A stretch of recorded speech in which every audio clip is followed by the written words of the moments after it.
There are 3 easy steps in creating your resume link. Let me show you how. Step 1. Register. Go to www.jobs180.com using any browser and click Register Now. Fill out all the information needed. In choosing your resume link, use your full name so that it looks professional and it's easy to recall by potential employers. For example, Antonio Juan de la Cruz.jobs180.com. Step 2. Create and design. When creating your resume, make sure to complete your personal information and upload your profile picture. One of the highlights of the resume link is the portfolio section. In the portfolio section, you can show off your skills by uploading samples of your work like documents, pictures, videos, and your social media links. Your resume link also features different themes and you can upload a cover photo. This is a combination of a cover letter and a social network cover photo. Here is an example. You can also download a copy of your resume link and print it.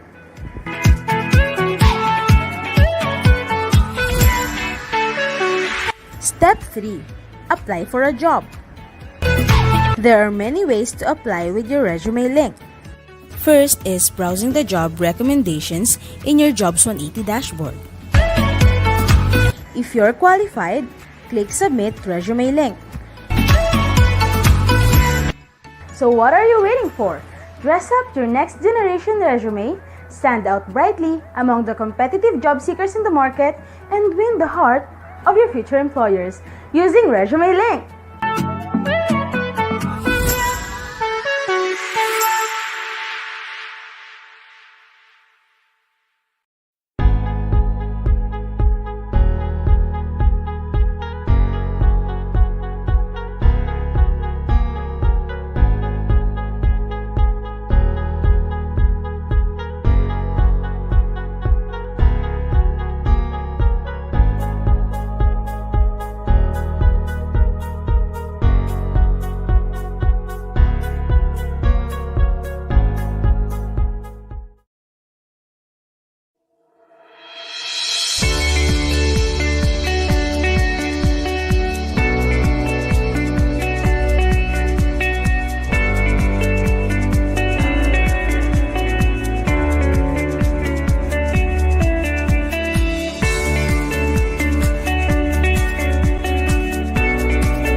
Good afternoon, everyone. Welcome to Jobs180.com's Marketing Me Live at Holy Angel University. So today we will be joined by speakers from Jobs180.com, Cognizant, Shearwater, and Factset.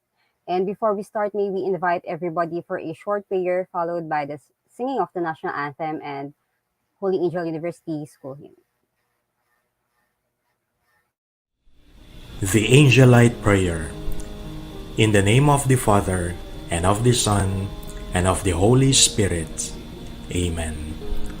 Almighty God, we glorify you for giving us the Angelite charism. We thank you for the gifts of your Son, Jesus Christ, who is the way, truth, and life. We bless you for the continuous guidance of the Holy Spirit. Grant us, we pray, courage and strength, that we may give perpetual praise to you in whatever we do. We ask this through Christ our Lord. Amen. O holy guardian angels, guide us and protect us. Laus Deo Semper. In the name of the Father, and of the Son, and of the Holy Spirit. Amen. Mga kababayan, ang pambansang awit ng Pilipinas. Kayang mag-ibig, ewan sa sinakalan, alam ng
Alright, so again, welcome everyone. Naimbag nga aldaw kada kayo amin, nagita Ilocano di tangem, mayap gat panapun sa mga Kapampangan. Ayan, we hope na ready na kayo. And by the way, my name is Joyce from jobs180.com.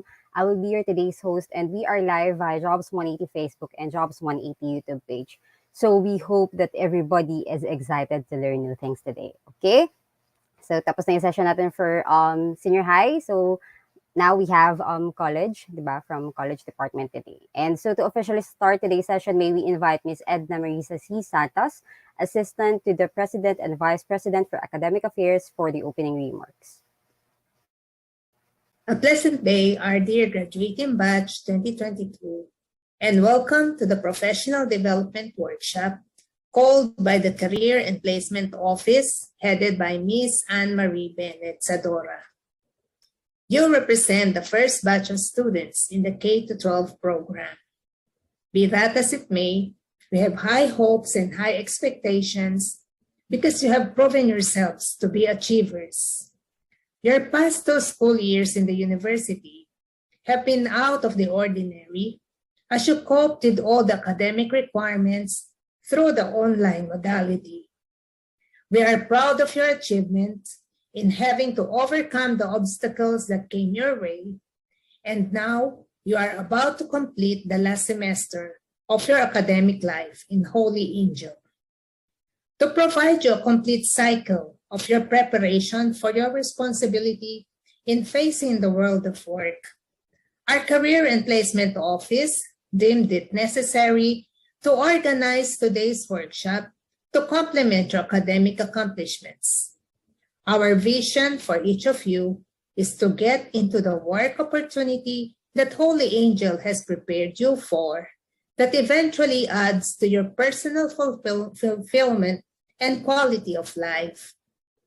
In store for you are discussions on online application, shifting to a digital career, adjusting from remote to physical work setting, and motivation and productivity. Everything you will learn today will complement the next set of activities that Career and Placement Office has prepared for you. It is our desire that you succeed and have a productive work life after your Holy Angel education.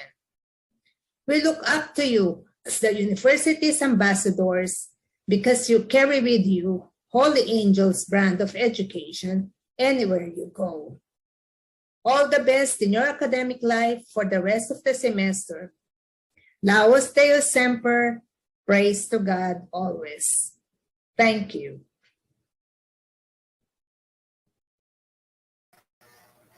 Thank you so much.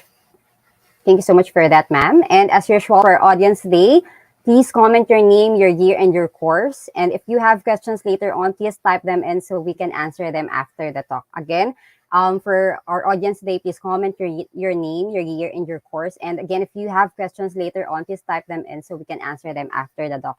Much better po if ngayon pa lang we prepare questions na for the topics later na madidiscuss. And please don't forget to tag and share this to your friends too. So kung wala pa sila dito, tawagan nyo na. No ka rin na kayo, no? So mag-start na tayo. Okay? And nakakapanghinayang naman if ma-miss nila itong opportunity na ito. Okay? So if you are guys ready, here's our schedule for today. So we have online applications by jobs180.com. We also have shifting to a digital career by Cognizant Philippines, adjusting from work from home or remote setting to physical work setting, and motivation and productivity by Factset Philippines. Okay? And shout out to everyone who's here now. Please comment your name, your year, and your course again for the audience today. And as we go along, type in your questions so we can read it later. Wag po kayong mahiyang magtanong. This is your chance to ask before we face the real adulting thing or the world of work. Okay? Kulilani na po natin ang ating unang speaker. So for the first topic, which is resume link, we have the managing director from jobs180.com, who has 20 years of experience in sales, marketing, business development, customer service, operations, business process, and human resources. As a trusted resource speaker, he has done over 1,000 plus career development seminars in more than 400 plus colleges and universities nationwide. Again, the managing director from jobs180.com, Mr. Kim Chua. Sir Kim, take it away.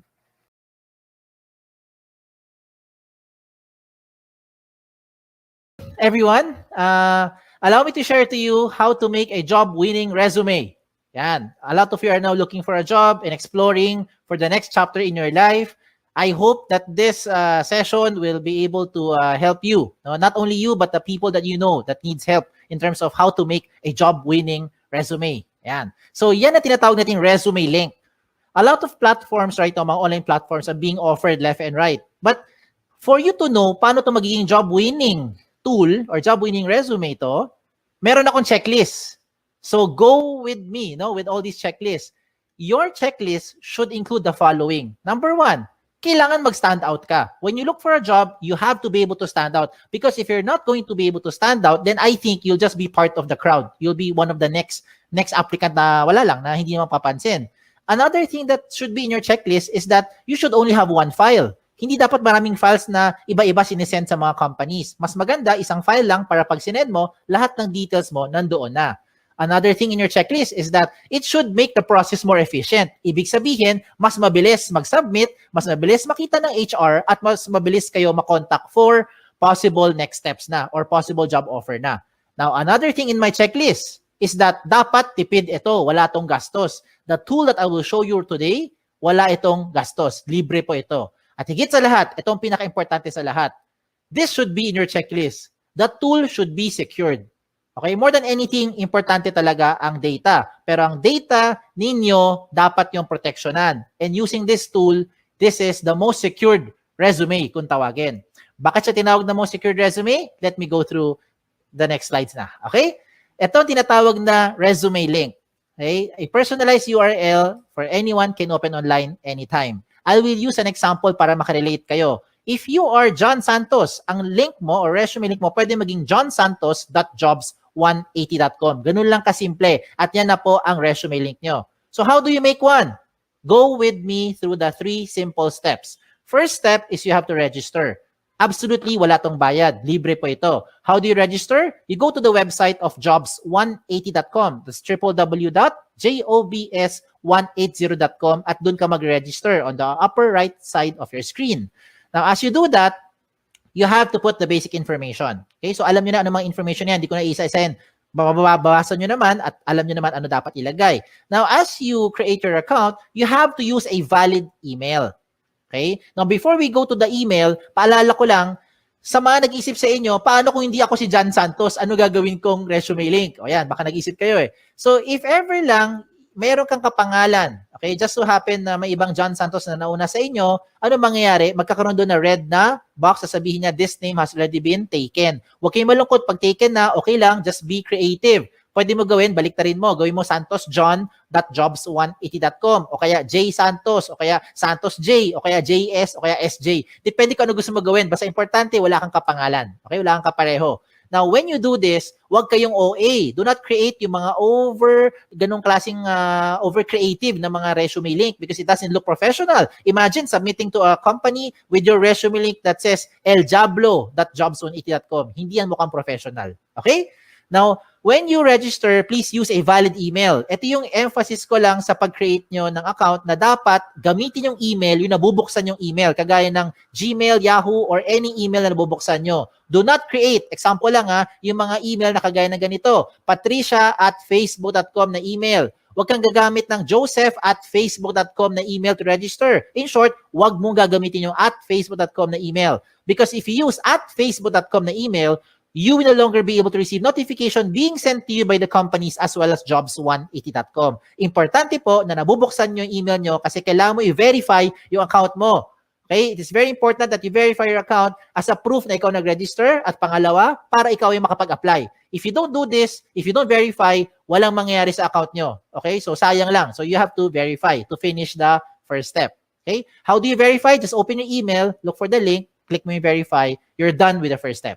Okay? Tapos na yung first step. Ano yung first step?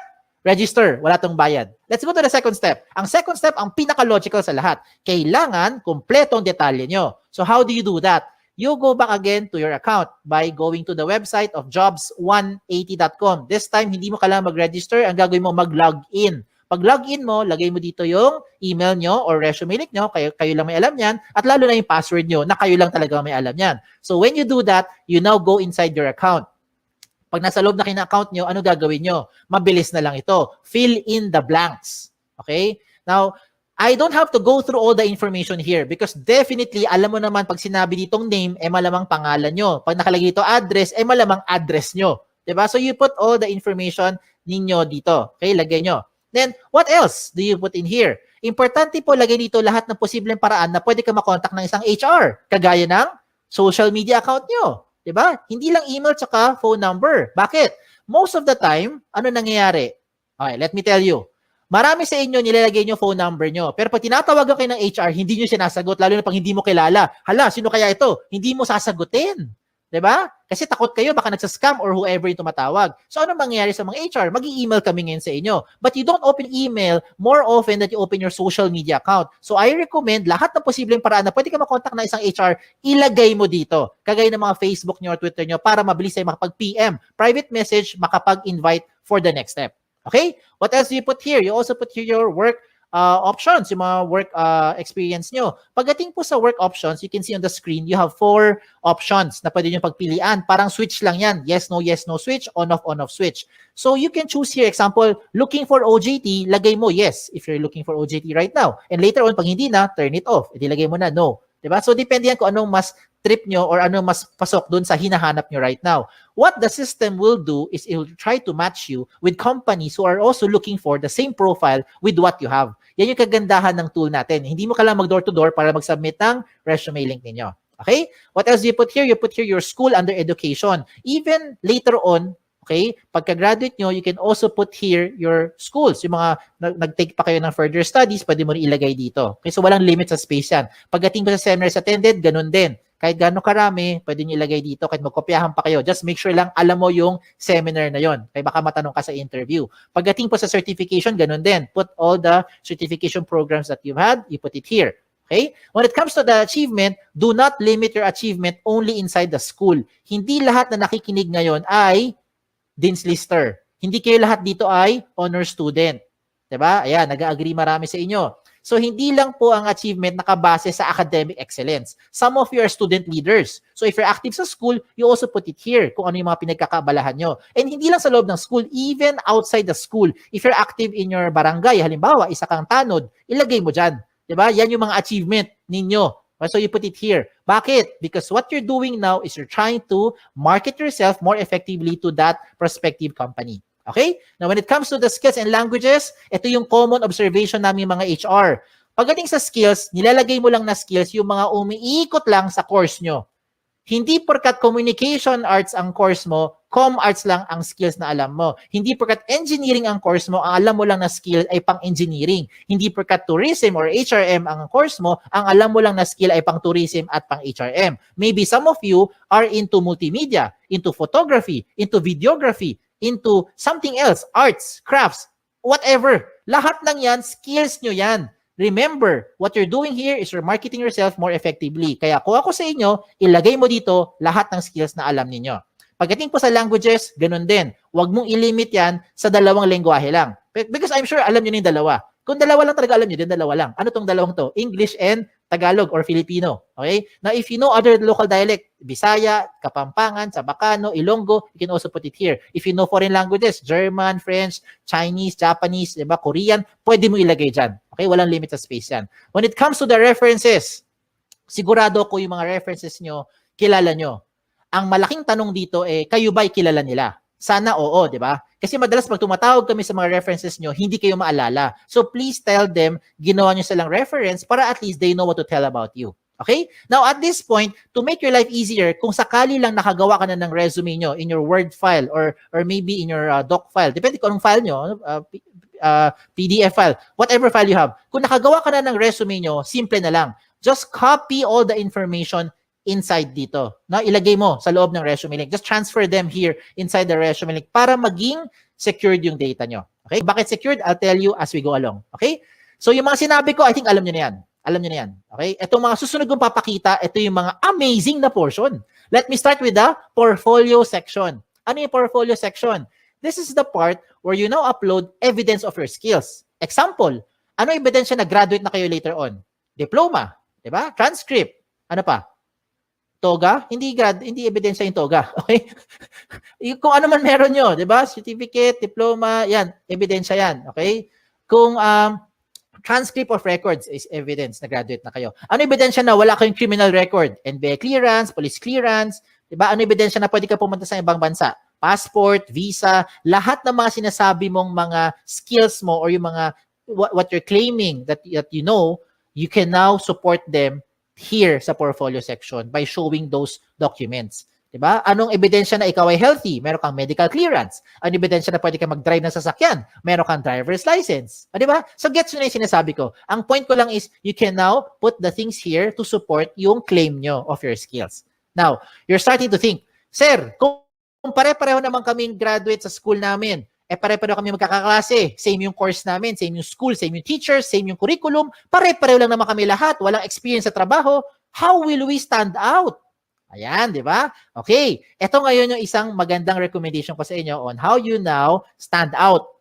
You get your smartphones. Kunin mo yung mga smartphones nyo. Kung wala, manghiram sa kaibigan. Okay, hiram mo sa kaibigan mo. I-record mo yung selfie video mo. You say something interesting about yourself. Record it in about 30 seconds to 1 minute lang. Huwag na masyadong mahaba. Ano gagawin mo? Pretend that you are being interviewed by the HR. So you answer basic questions like, tell me something about yourself. O, di ba? Ano yung mga gasgas sa tanong natin? Why should we hire you? O, di ba?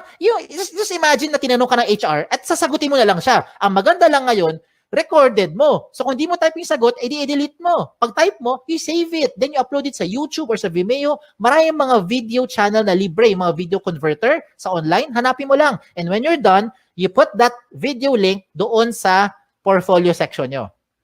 O, di ba? This time, it will definitely make you stand out because depende na to sa diskarte mo on how you're going to present yourself. Okay? So I leave it up to you on how you do that. Now, another thing for you to do, na sure akong hindi to makokopya ng classmate mo, ay yung picture mo. Diba? So you put your profile picture here. Now, when it comes to the picture, hindi kailangan sobrang formal na formal. Hindi kailangan pumunta sa studio. Huwag na kayo gumastos. Ang importante dito, tumingin kayo sa camera. Plain background. Okay? Plain background, tumingin kayo sa camera. Wear something, of course. Wear something decent. Okay? Do not upload profile pictures that look like the right side of your screen. Yung mga sample na yan, hindi po maganda example yan. Okay? So, huwag kayo maglagay ng ganun kasi mga sample ng profile picture. Now, another good thing pa that will make you stand out using the resume link is your cover photo. Yes! A picture paints 1,000 words. Yan ang kasabihan na very, very applicable dito. A lot of you who are listening today, hindi kayo gifted with writing skills. Hirap kayo i-express ang inyong feelings at inyong thoughts into words. Hindi mo ma-type, hindi mo ma-sulat. Tama? Hirap tayo eh. Bakit? Hindi natural sa atin yan. Pero pagdating sa picture, kayang-kaya mo i-express yung inyong personality. Look at the examples I'm showing you. Look at the one on the left. Ano siya? Isa siyang ophthalmologist or optometrist. Sabi naman ng iba, eye expert. Di ba? Ina sa kanan, ano siya? Sabi ng iba, sir, parang IT. Sir, techie siguro kasi maraming gadget, pati stapler, gadget niya. Di ba? Halimbawa, o sabi ng iba naman, sir, parang makalat. O depende na kung how you are going to interpret it. But now, the way I see it, itong taong to, multitasker. Okay? Another good example I'm showing you is this one. Someone from psychology, someone from neurologist, or maybe someone who knows left and right. Ganun lang kasimple. No? So, depende yan how you're going to express yourself. Okay? Another good example pa, ito. Itong person na to, ang gusto niya sabihin, there's no shortcut to success. You will be able to reach your goal by taking one step at a time. O, di ba? So, I'm showing you good examples. Hindi yan member na Akit Bahay Gang. Hindi rin po yan social climber, in case that's what you're thinking. So, kung nagpakita ko ng magaganda example, I will also show you yung mga hindi magandang example para wag niyong gagayahin.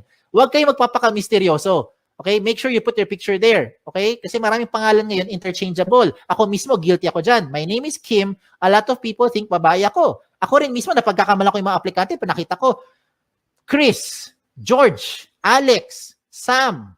O, diba? Minsan isipin ko, Joey, lalaki. Yung pala, babae. Diba? So, you better put your picture there para at least alam ng HR who to expect. Okay? Now, when you make your resume link, dapat may laman talaga yan. Kasi kung walang laman yan, ganyan itsura niyan. Blanco. And how do you expect companies will look, or HR from companies will look at your profile if you submit to them resume links that look like this? It's like submitting a piece of a paper, bond paper, or long bond paper, short bond paper na walang laman except pangalan mo. And that's the same as this one. So hindi yan papansinin ng mga HR for sure. Okay? Sayang lang oras nyo at oras ng HR. Kailangan attractive. Okay? When I say attractive or catchy, do not overdo it naman. Now, this is just in my opinion. In my opinion, I think this one is not a good example. Kasi ang dating niya parang tamad, parang happy-go-lucky, parang chill-chill lang, no? Parang ganoon na dating. So, I leave it up to you on how you'll be, expressing yourself na dito. Okay? So, sa mga personality nyo. Alam niyo na anong dapat nyo gawin at hindi nyo dapat gawin. So, showing a very good example is si iExpert. Tingnan mo, lahat ng detalye niya, kompleto. Everything from top to bottom, kompleto lahat ng details, including yung kanyang mga portfolio section na nagpapatunay na siya ay isang licensed ophthalmologist. Pinakita niya lahat ng mga posibleng hingiin pa sa kanya ng mga HR. So bakit ko sinabi sa inyo na napapabilis yung buhay dito? Hindi lang buhay nyo. Pati buhay rin ng HR napapabilis. Because once you submit all this information to that company, when the HR opens your resume link and sees everything about you, dalawa lang ang pwedeng mangyari niyan. One is, nahuli mo attention, gusto kanya ngayon kausapin or schedule for the next step, like interview or possibly job offer, or hindi ka nag-fit. Yun yung second. Di ba? Para at least, ang maganda rito, hindi na pabalik-balik, hindi na siya tatawag para sabihin, hello ma'am, meron ka bang evidence na graduate ka na talaga sa school na yan? Can you send me your transcript? Di ba? Can you send me yung mga evidence or yung mga sample skills o sample work mo kasi you are in IT or in graphic design? Di ba? Gets mo ibig ko sabihin? Huwag nang pabalik-balik, sayang yung oras. Okay? Time is of the essence, lalo na ngayon. So you put everything there, at least pa nakita ng HR, diretso na kagad sa pag-process sa inyo. Okay?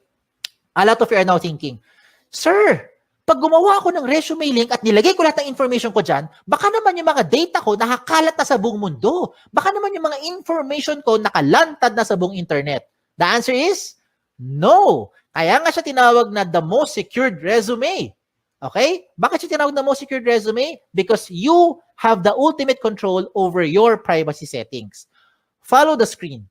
Inside your dashboard, when you log in, you can go to your settings. Sa settings mo, to be specific, puntahan mo yung privacy settings. In your privacy settings, you choose the information that you want to show in public.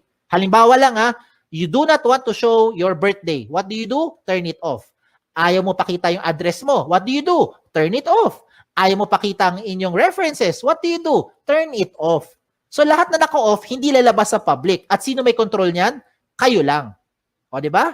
Ang maganda pa rito, real-time update yan. Halimbawa, today, you decide not to show your birthday, your address, and references. And then 5 minutes later, you decide, sige, pakita ko na nga birthday ko. Turn it on. Real-time. 5 minutes later, the moment you save your settings, lahat na binigyan mo ng resume link, updated na rin sila real-time. As in real-time. Di ba? Ayos, di ba? Sige, tuloy natin. Tuloy pa natin to. So, reminders ko na lang sa mga late na dumating or kakakinig lang, when you make your resume link, make sure that your profile is interesting and attractive. Okay? Wag OA. Iba yung over naman yun. No? Wag naman ganun. So, make sure it's attractive, it's catchy. Complete all the information, especially your contact details. Kasi sayang naman lahat ng ginawa mo, nahuli mo attention, hindi ka makontak ng HR. So, better make sure nandyan yung mga contact details na updated. Okay? So, yan. So, tapos na tayo sa 2 steps. Last step na lang. Ano yung first step? Recap lang. First step is register. Wala tong bayad. Libre po yan. Second step is for you to complete the information. Yan ang pinaka-logical. And the last step now is for you to submit. So, you're now thinking, okay to paano ko gagamitin ngayon yung resume link? Bigyan kita ng iba-ibang paraan. Okay, lahat ito practical application para makarelate kayo. Unang option, pumunta ka sa website ng jobs180.com. That's www.jobs180.com, and that's where you now start to look for companies. Type the companies that you're looking for. Pag may lumabas, edi good. Pag walang lumabas, edi wala. Okay, huwag din pilitin. Okay? Now, you can also see there a lot of companies, a lot of company logos that you can shop around, you can choose, learn about the company, and if you want to be part of the company, I recommend you submit your resume link kahit na hindi ka pa qualified. Let me repeat what I just said. If you want to be part of an organization, if you want to be part of that company, even if you are not yet qualified, I recommend you give your resume link to that company. Bakit? Imagine, kung ngayong hapon, ngayong araw, nag-submit ka ng resume link sa isang kumpanya na naghahanap ng 3 years experience na aplikante. Wala ka pang 3 years experience. Okay lang. Because nabigay mo na yung resume link mo sa kanya, pagdating ng 2024, siguro naman by that time, meron ka ng 3 years experience, di ba? Kasi nag-work ka na ngayon by 2021. By 2024, may 3 years experience ka na, pwede ka na ma-qualify dun sa position in-applyan mo. And you never know. That company might just contact you later on, provided that your details are still updated. So you have to update those information real time. Ayos ba? Ayos, di ba? Wala nang pabalik-balik. Hindi mo na kailangan magbalik-balik dun sa kumpanya para sabihin, nag-apply po ko sa inyo last year. Ako po yung OJT nyo 3 months ago. Wala nang ganun. Okay? Another practical application. When you submit your resumes through email, how do you do that? Madalas, ito ginagawa natin. Mag-email tayo, sasabihin natin, Dear HR Manager, I would like to apply for the following position and this is my resume. Ano gagawin nyo? I-attach mo yung Word file mo or PDF file mo. Tama? If that is how you're doing it, wag mo nang gawin yon. Wag ka na mag-attach ng anything sa email. Pampabagal lang yan, tsaka makaluma na yung style na yan. Bakit ko sinabi yon? Kasi hindi mo na kailangan talaga mag-attach ng anything. Ang gagawin mo, i-type mo na lang doon sa email mo yung resume link mo. Example, Dear HR Manager, I would like to apply for the following position. And this is my resume. In this example, Antonio Juan de la Cruz, 01.jobs180.com. That's it. Submit. I look forward to your information soon. Thank you. Send. Every time meron kang babaguhin sa details mo, hindi mo na kailangan padalhan yung HR. Kasi kung ginagamit mo mga attachment, ang kulit niyan ang kulit, saka nakapagod. Ano gagawin mo pag nagbago ka ng phone number? Dear HR Manager, this is now my updated resume. Mamaya-maya, 2 weeks later, nagpalit ka ng phone number. Ano gagawin mo? Dear HR manager, this is now my updated, most recent resume. O, di ba? Every time meron kang babaguhin, padala ka na padala doon sa HR. Nakakapagod yan, hindi lang sa part nyo, kundi sa part din namin sa mga HR to keep track which one yung pinaka-updated na details. So this time, wala na kailangan. Palit-palit na lang kayo ng details nyo, update-update na lang sa loob ng resume link. Ayos ba? Ayos pa. Okay, tuloy pa natin to. Okay? If you want to print your resume, this is now the good news. You can now print your resume link. No matter how much information you have, the system will try to compress everything into one page. So kung gusto mo talaga mag-print ng papel at mag-submit sa mga kumpanya, walang kaso. Pumunta ka lang sa dashboard mo, hanapin mo yung print na option at mamili ka kung 1 column or 2 column version ang gusto mo i-print. What the system will do is it will try to compress everything into one page para tipid na. O, di ba? Now, usapang tipid. Ito mas tipid pa. Gusto mo mag-print ng resume pero gusto mo magtipid. Itong gawin mo. Gumawa ka ng resume link card. Ano tong resume link card? Sa isang pirasong long bond or short bond paper, mag-design ka ng maraming resume link card. No, maliliit lang, parang business card na dating. In one piece of paper, I think you can make 10, 20 sets of cards. Depende sa size ng papel mo. At ang importante na ilagay mo dyan sa resume link card mo ay syempre ang inyong resume link. Diba? So, hindi mo na kailangan ilagay lahat ng details mo sa resume sa loob ng maliit na papel. Lagay mo lang resume link mo. And that is what you now give to the companies when you start applying. Look at the picture I'm showing you. Diba? Tipid. Hindi lang tipid. Secured pa. Tingnan nyo. If you submit yung big paper resume nyo, long bond paper, sinubmit mo sa isang kumpanya, nag-apply ka. For some reason, nilipad ng hangin. Yung nakapulot ng papel na yan, alam na buong detalye mo because everything is in that one-page printout. Now, if you lose that small piece of paper, don't worry. Meron kang peace of mind. Bakit? Yung mga kapulot niyan, limited sa privacy settings mo because you have the ultimate control over your privacy settings kahit na i-type niya yan sa browser. Okay? So, ang recommend ko rin sa mga nakikinig, use the gadget. Take advantage of the technology. Use your gadget, your laptop, your cellphone, your tablet, kung ano man. Okay? Para ngayon kasi, this day and age, technology na ang gamitin natin. Kung mano-mano pa rin kayo, wala kayong gadget, okay lang. Huwag kayong malungkot. You can still submit to the companies by just simply writing the resume link on a piece of paper. As simple as that. Okay? So, again, sa mga nagtatanong, ano yung mga guidelines ko para makagawa ako ng job-winning resume? Ito yung guideline ko. Ito yung checklist ko. Are you using the right tool? That's the ultimate question. There are so many tools right now, but these are the things that you should consider when you make your resume. And that is the resume link. It already addresses the following. Number 1, security ng information mo. I hope by this time, you have peace of mind. Ito na ang pinaka-secured na information because you have the ultimate control over your privacy setting. Pangalawa, the speed of hire becomes faster. It becomes more efficient because whatever you need, whatever the HR needs, you can already put it inside the resume link. Another thing is that it's flexible. If you want to print, just in case lang gusto mo talaga mag-print ng resume nyo, you have the option to print it. And you don't have to worry about saan ko sinave yung file na yan, saan ko tinago, wala nang ganun. Just log into your account and print. Mamili ka lang kung 1 column or 2 column version. At higit sa lahat, wala po itong bayad. Tipid po ito. Walang bayad. Okay? Ang kailangan mo lang, of course, internet. Sa mga nag-iisip sa inyo, sir, kailangan ko ng pan-data, pwede ka naman makakonect sa internet na walang data eh. Punta ka sa libreng wifi. Di ba? Baka yung kapitbahay nyo may libreng wifi, o makagamit ka muna. Later on, pag may trabaho ka na, may sweldo na, bayaran mo yung wifi niya. O, di ba? Bawi-bawi lang yan. No? Give and take. And there are a lot more benefits to just what I've mentioned. Marami pang iba. You can share your resume link to whatever platform you want to share it to. Gusto mo i-text? Gusto mo siya i-private message? Gusto mo i-send via Viber? Kayo bahala. Pwede mo i-share. Basta kayo may control. Ganun lang kasimple. No? Kung hindi mo ito binigay sa kahit kanino, hindi malalaman to nung taong yon. And you don't have to save it to whatever USBs or hard drive. No need na. Wala rin tong mga tipong version na kailangan pa mag-compatible. Walang ganun. Lahat ito compatible. Pwede lahat. Okay? So, shout out na lang ako. Shout out to all our school partners. By the grace of God, right now, we have about 400 plus colleges and university partners nationwide, including your alma mater. So, thank you. We're very thankful for this opportunity that we're able to do this kahit tayo nasa loob ng bahay, kahit kayo ay nasa loob ng bahay.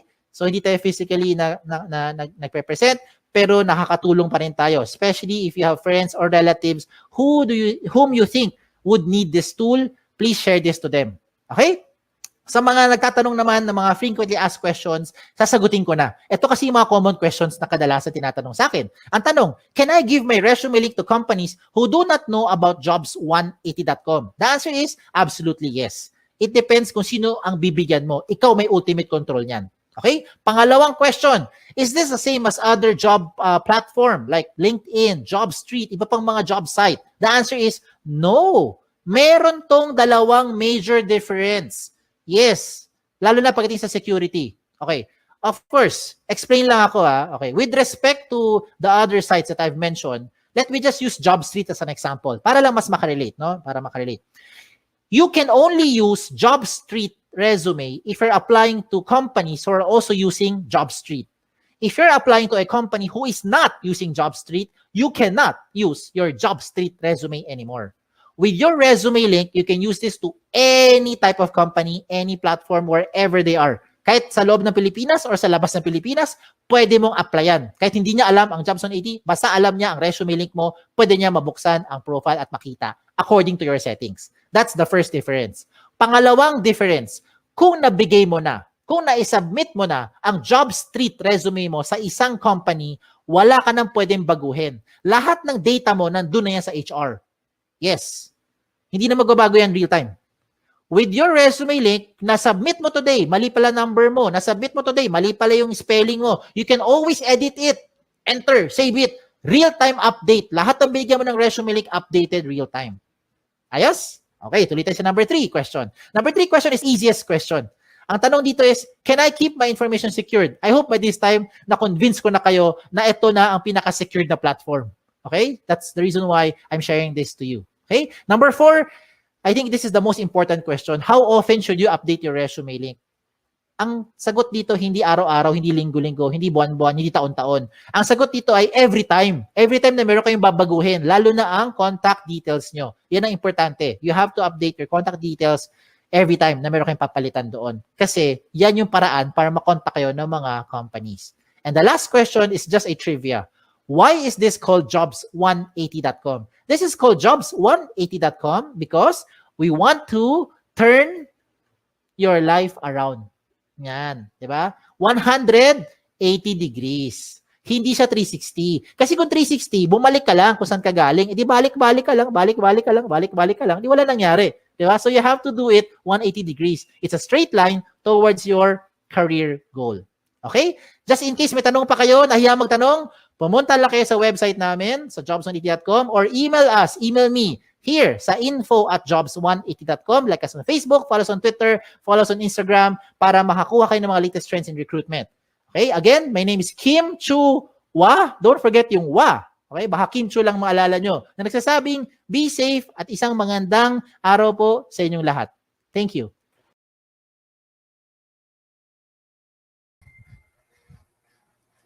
All right. Thank you so much, Sir Kim.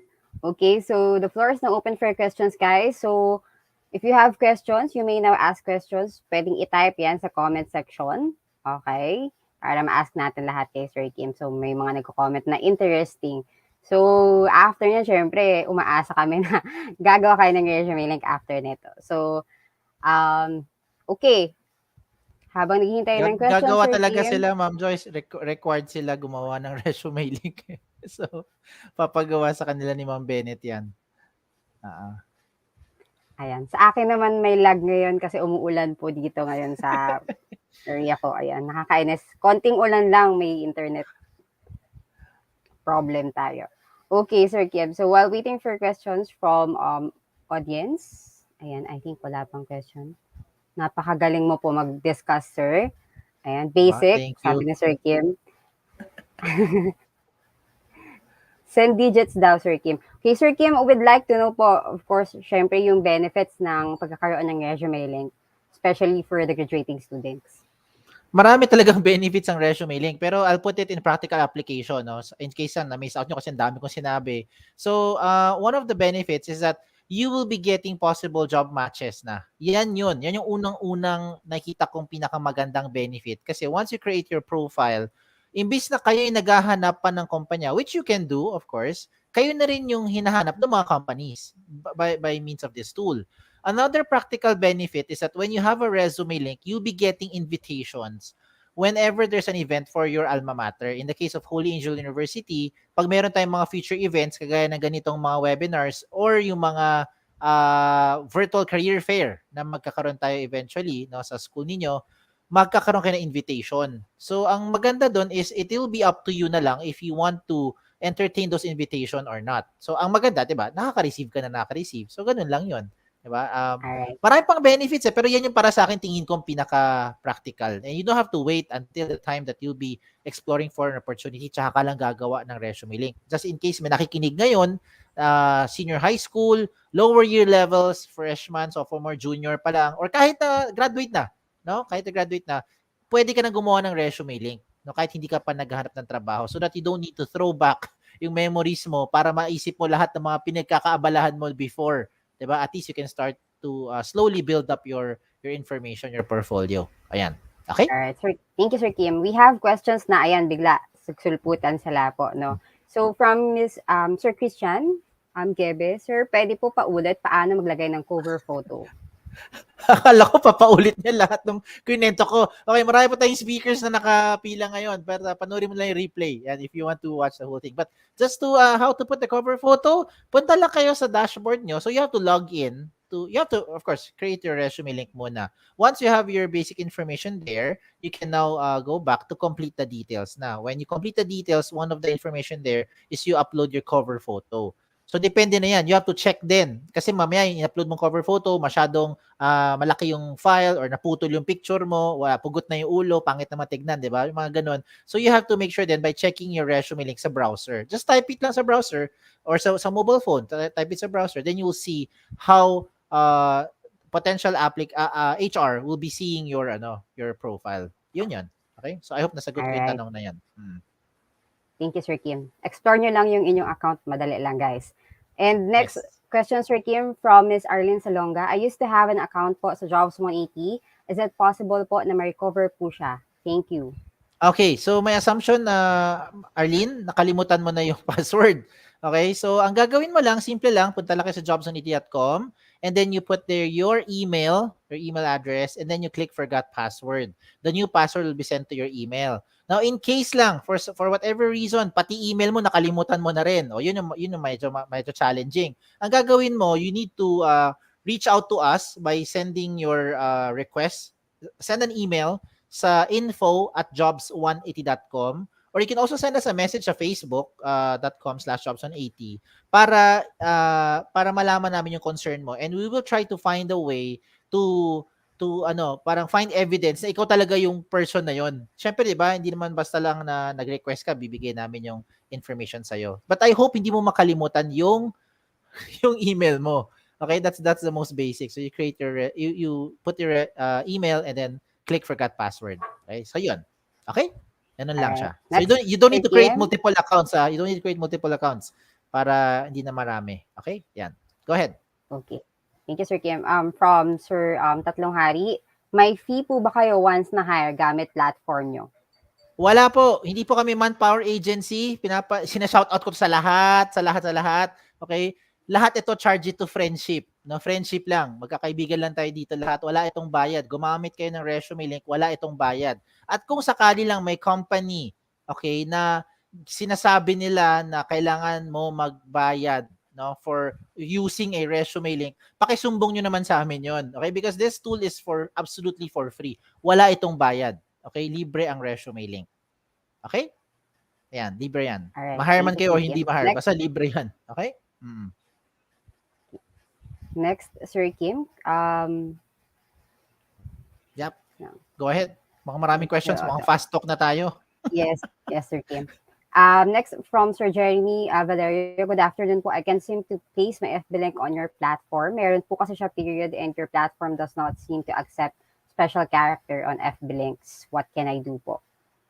Well, kung ganun medyo super detailed mga question na yan, you can send that sa aming info@jobs180.com. We'll try to answer you na, no, para i-figure out kung ano yung gusto mong ilagay. Now, for special characters, hindi talaga pwede yun sa resume link.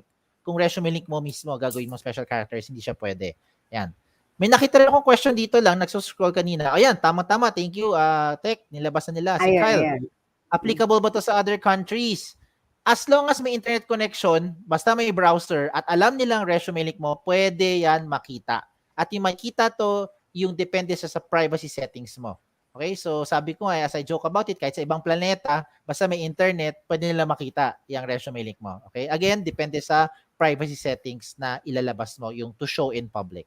Okay, I hope na-answer ko yung tanong na yan. Okay, ito naman, Sir Kim, regarding attachments naman. So, automatically inputted po ba sa resume link ang certificate for the marketing ni event webinar? Hindi po, kayo po gagawa nun. So whatever information you are going to put in your resume link or you want to appear in your resume link, kayo po ang may gawa niyan. Okay, hindi si Jobson IT gagawa para sa inyo, hindi yung school ang gagawa para sa inyo. Kayo mismo as a user, as a job seeker, you have to create your profile and all the information. Okay? There. Mm-hmm. All right. So I think okay. Ayan, sige lang. Baka So meron I pang think tanong. wala na, Sir Kim, regarding then attachment. Okay. So pwede nyo pong i-add yung mga certificates na yan. So nagbabanggit sila ng mga certificates, Sir Kim, regarding webinars. Yes. You feel free to to upload whatever you want to upload. Kung super dami niyo talaga gusto ilagay, lalo na yung mga nasa graphic design or yung mga nasa multimedia kasi meron kayong mga sample works, you can put them in another site. Example, you have your own website. So may sarili kayong subdomain, may sariling site. And then the link na lang is what you put in the document or in the portfolio section as reference for those HR. So when they click on the link, they will see all your works. O, di ba? Ganun lang siya. Simple. Di ba? Okay. Amazing. Sige. Okay, thank you, Sir Kim. And of course, before you proceed back to Sir Kim, nabalitaan natin, meron tayong OJT and meron tayong openings. Yes. Jobs 180, Yes, time to baka- promote lang to. Promotion lang. If you guys know anyone who is right now exploring for OJT or internship sa mga companies, kami po mismo sa jobs180.com, we are hiring for OJTs and internship. All you need to do is go to jobs180.com/jobs180. Yan yung pinaka-direct link. Or you just send your resume link sa email namin sa info, doon na lang din, info@jobs180.com if you want to be part of our OJT. Now, we're doing this for virtual setting. Now, at the same time, if you know people who are exploring naman for full-time position sa field ng IT, specifically for web development, pati na rin sa customer support, please refer them to us as well by going to the website of jobs180.com/jobs180 or email us sa info@jobs180.com. Yan, marami kaming opportunities right now. Kahit pandemic, sabi nga nila, no, marami na walang trabaho. Sa amin naman po, nagkataon din, marami tayong openings, maraming hiring. And we are extending this OJT program to all our 400 plus colleges, university partners nationwide. So, kung naghanap kayo, yun, we can accept yan for your internship, virtual internship. Okay? Ayun na. Alright. Thank you so much, So Sir that's for Kim. me. Maraming salamat po. Maraming salamat. Thank Thank you, and be safe. Okay, bye-bye. Bye, Sir Kim.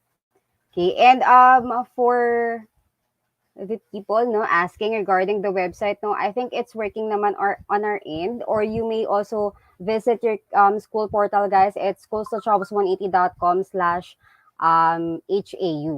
Okay? Pwede din kayo mag-create ng resume link. Okay. So, moving forward to our next speaker for today, we'll talk about shifting to a digital career. He is a registered nurse from 2010 up to present and worked as a team leader and regional business manager in 2 international executive search firms. He has years of experience in recruiting in IT industry for APAC-based institutions and managed specialized teams of recruitment consultants and guided them to be successful in their chosen niche. He has an orthodox approach in internal and external recruitment, providing bigger pool of prospects and hires to the company.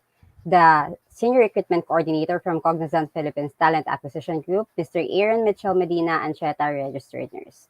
Hi, Sir Aaron. Good afternoon po. Hi, Miss Joyce. Good afternoon. Good afternoon to Holy Angel University students and to our viewers. Is my voice clear, Miss Joyce? Yes, sir. It's loud and clear. Sa akin lang, sir, may konting lag lang. Pero, ano, Okay. can we now test about your share screen? Yeah. Can you see my screen? Yes, sir. It's up. So, I think if you're ready, I'll leave it with po. I'll see you after 20 minutes for the Q&A. Good luck, Sir Aaron. Thank you, Miss Joyce. Hi, everyone. I'm Aaron from Cognizant HR Talent Acquisition. I'm a senior recruitment coordinator. And today, I will be sharing with you some insights on why you should shift to a digital career there. So, the COVID-19 pandemic has suddenly changed our lives in a way comparable with the most traumatic events in history, with millions of people infected around the world and already thousands, unfortunately, who died because of the infection. There is still a great uncertainty on the actual evolution of this pandemic, of this crisis, as well as on the possible post-crisis scenarios on what might happen after this pandemic. If you guys can remember March 2020, uh, you know, days before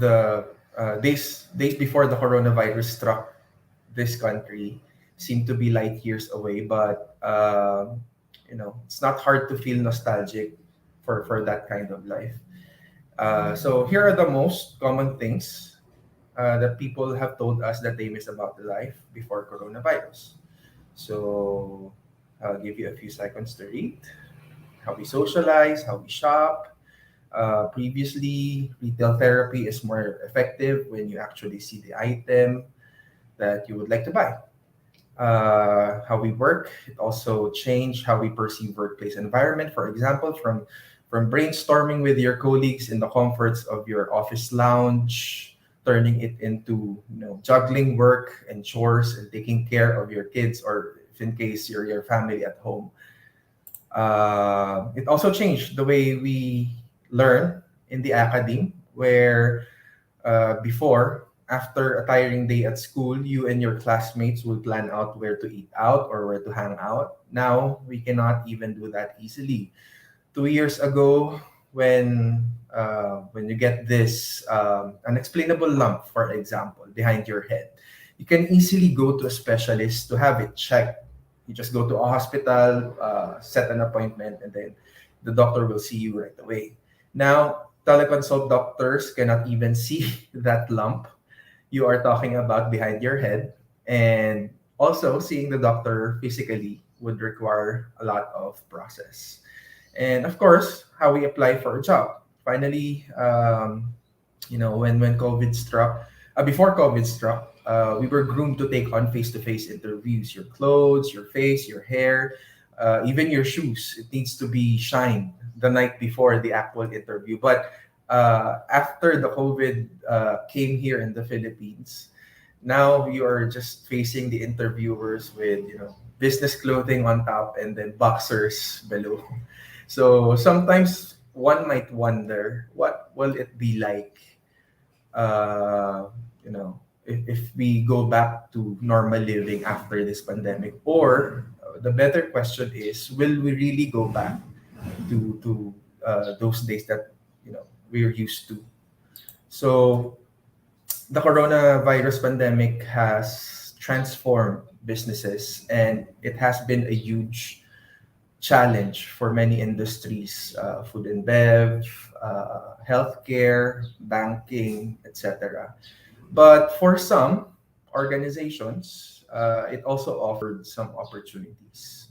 A lot of businesses are now leaning towards technology, digitalization, and they are all prepared to transcend us. So the only question is, are we ready for that?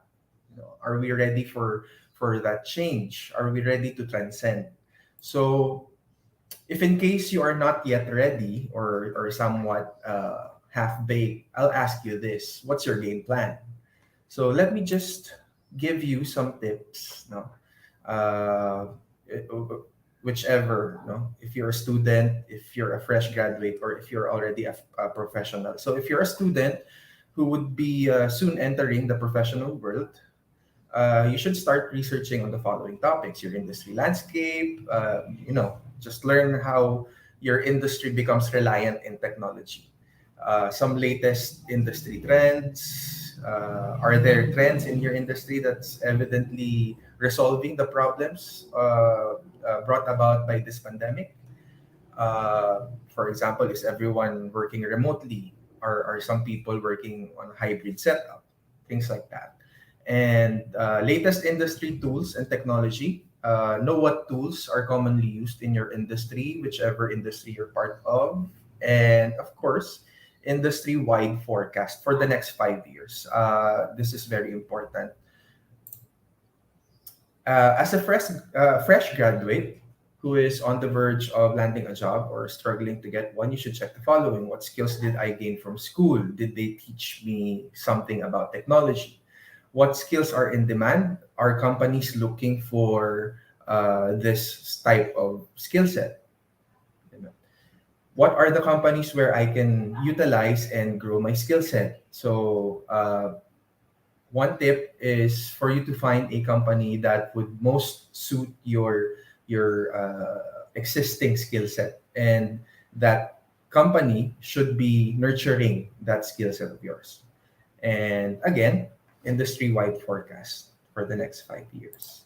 And if you're already a professional, a working, an employee, you might want to consider the following. Is my current employer leveraging on technology? Do we have trainings for new tools and technology? What are my transferable skills from manual to something that is more advanced in technology? Am I ready to learn again? Because of course, if you're used to manual stuff, you need to, undergo training to learn tools and softwares, no? And how can my network help in terms of job hunting? So, among all those points that I have mentioned for students, fresh grads, and professionals, one thing that I would like to emphasize on is for you guys to give effort in learning the new trends. For example, this artificial intelligence. This AI or artificial intelligence has been really famous even before COVID struck. It just took a quantum leap recently because it posed great benefits. For example, using AI, business decision makers, employees, and even consumers receive digested data, which is ready for interpretation. So this data, or this presentation rather, it helps people derive the best possible strategy or solution. So it's really beneficial for companies. So to know more about what I am saying, I have a short video about how AI is transforming the retail industry. So retail industry, for example. Cognizant AI presents Winning with AI, Transforming Retail. Good morning, Michelle. I have 2 updates. Due to traffic problems near the downtown store, a drop in customer foot traffic is expected. I recommend deploying 3 downtown staff to our uptown location, and today's revenue will increase by 8% at no additional cost. Confirm. Secondly, 2 trucks broke down overnight and will take 4 hours to repair. If we rent replacement trucks this morning, we can keep all of our shipments on time with a small cost. Would you like me to arrange the rentals? Send. I've also scheduled the spring planning session. Oh, you're good. With evolutionary AI, business leaders quickly understand what's happening, why it happened, and receive proactive ways to stay ahead. Evolutionary AI augments business decision-making. It identifies problems, opportunities, and generates multiple decision strategies that understand the available resources and how to deploy them for maximum results. Leaders now optimize to achieve their objectives and harness AI to design the best possible implementation. Evolutionary AI models a business and tests strategies to anticipate the likelihood of success. It understands constraints and can even prescribe the right spend to connect the right customer across every channel. Are you ready for AI?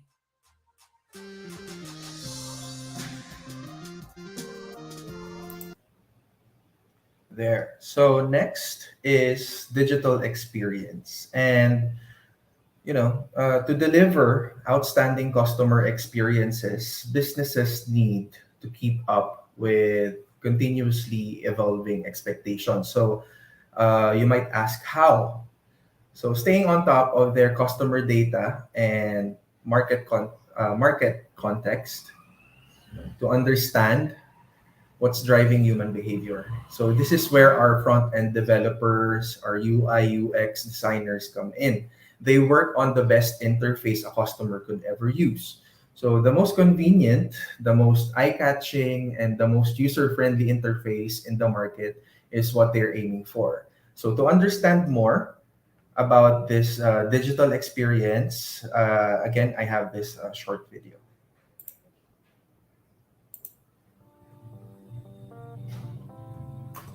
Cognizant is at the forefront of designing the digital experiences that are becoming part of our everyday lives. We use human insights based on social science to create smart products and services. We apply AI and analytics to consumer experiences and deliver content to the right person at the right time through any device.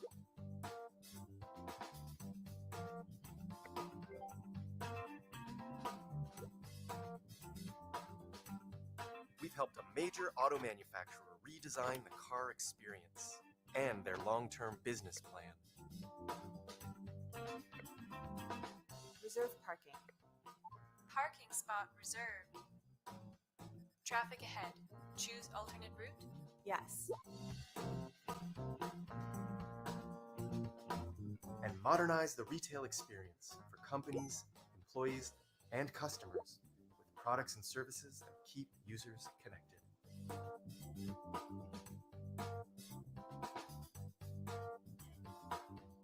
Connect to home? Yes.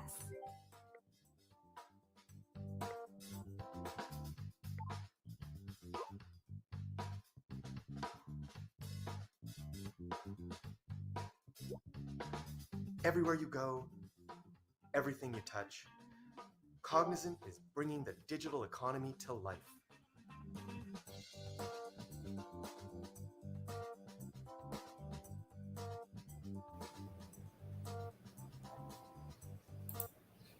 So there, as you can see, all of the, technically, all of the businesses are leaning towards leveraging technology. And the next trend that I'm going to discuss is IPA, or intelligent process automation. So to make it simple, IPA is all of the trends combined. And when I say automation, it's less human work, and those repetitive tasks can be left for computers rather to work on. So less human work, more on the computer. So it's and that is just a simple example for IPA. So to understand more about why you should learn a tool or two instead of forever be using manual techniques. No, I have a short video on why you should break into the future. Okay, yun yung title. So let's watch.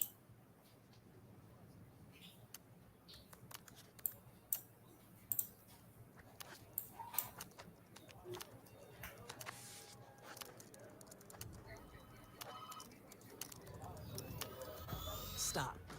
Is this really what you want to do? Sit there and enter data while the world outside enters the next millennium? Or would you rather join it? You should be adapting, evolving, reimagining the way people interact with everything, from banking to insurance to healthcare to really anything. You should be improving your customer's experience and your employees' life experience. You should be taking your business operations from good to better to the very best there ever was. Don't worry, the busy work will still be there. You just won't see it. Say hello to IPA. This isn't just any ordinary automation because IPA learns every time it automates. So what's fast today will be faster tomorrow, giving you the freedom to take this and turn it into this or this. And did we mention this?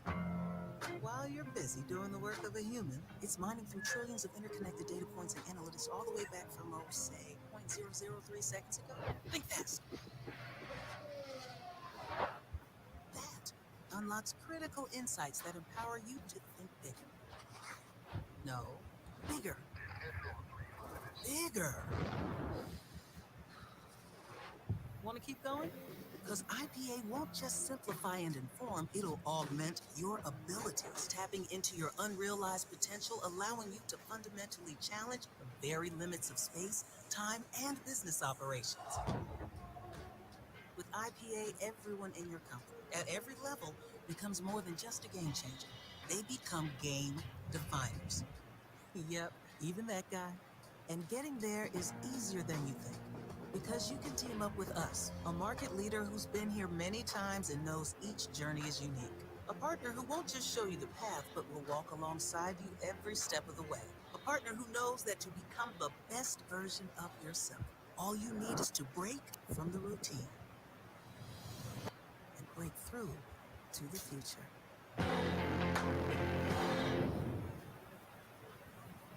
So there. Yeah. Just to give you an example on how things are in the market. Uh, we just seldom encode manual data. We used to type lots and lots of letters and numbers in Excel, but recently we have been training for automation, where most of our repetitive tasks can be done by computer itself. So there, it makes our work easier. And just to give you an insight, um, I think I heard Elon Musk from Tesla say in his interview uh, recently that around 40% of manual jobs will be gone, you in the next 50 years. So, what can we do? Learn some tools and technology, and perhaps we can still retain our uh, job in the next decades. So, there. And those are the hot topics, no? The trends. Now, let me introduce to you our company, Cognizant, and how we contribute in today's world. So, Cognizant is one of the world's leading professional services companies, transforming clients' business, operating, and technology models for the digital era. We always seek to innovate with a greater purpose. We help businesses transform digitally so they can get ahead and stay ahead, be the most sought after brand.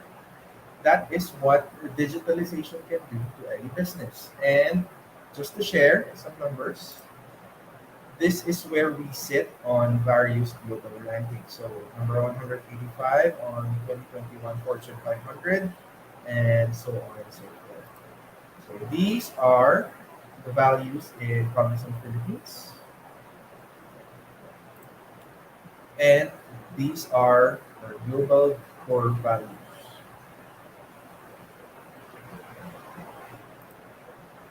Our purpose is, again, we engineer modern businesses to improve everyday life, and our vision is for every choice we make aligns to our vision to become the preeminent technology services partner to the world's top companies. And we have two main locations. We have one in Taguig and one in Cebu, and then we have other satellite sites, which I will mention later. So, what opportunities do we have for you in Cognizant? So, I'll just skip this video, okay?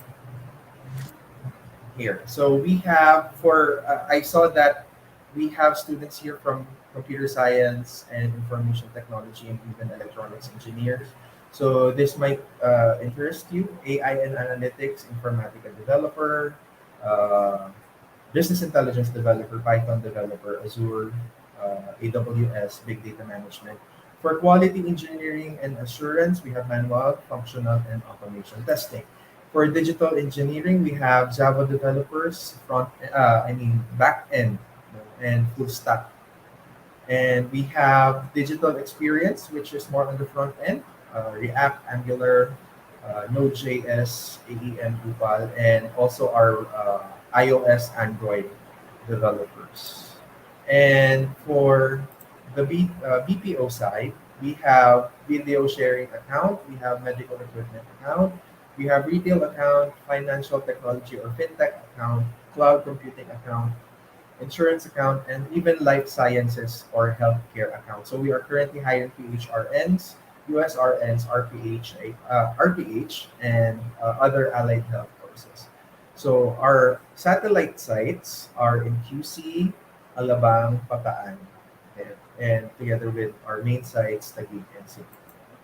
So my advice for you guys is to take seriously, filling out your jobs180.com, because we are planning to launch a project this coming quarter 3 of the year, um, where we will extract, where you should send your resume link to our email, or rather just apply directly to Jobs 180. But if you do not like to apply directly, you can send your resume link to our email, and then we will have this automation project where we will extract your resume link from your email address, and then transfer it to our applicant tracking system in just, you know 10 seconds. So it's very fast, and it's quite easy for both of us. So just fill out your resume link, fill out your Jobs 180 profile, and perhaps after you graduate, you can send us your resume link for our review. So that's it. Thank you so much, Miss Joyce.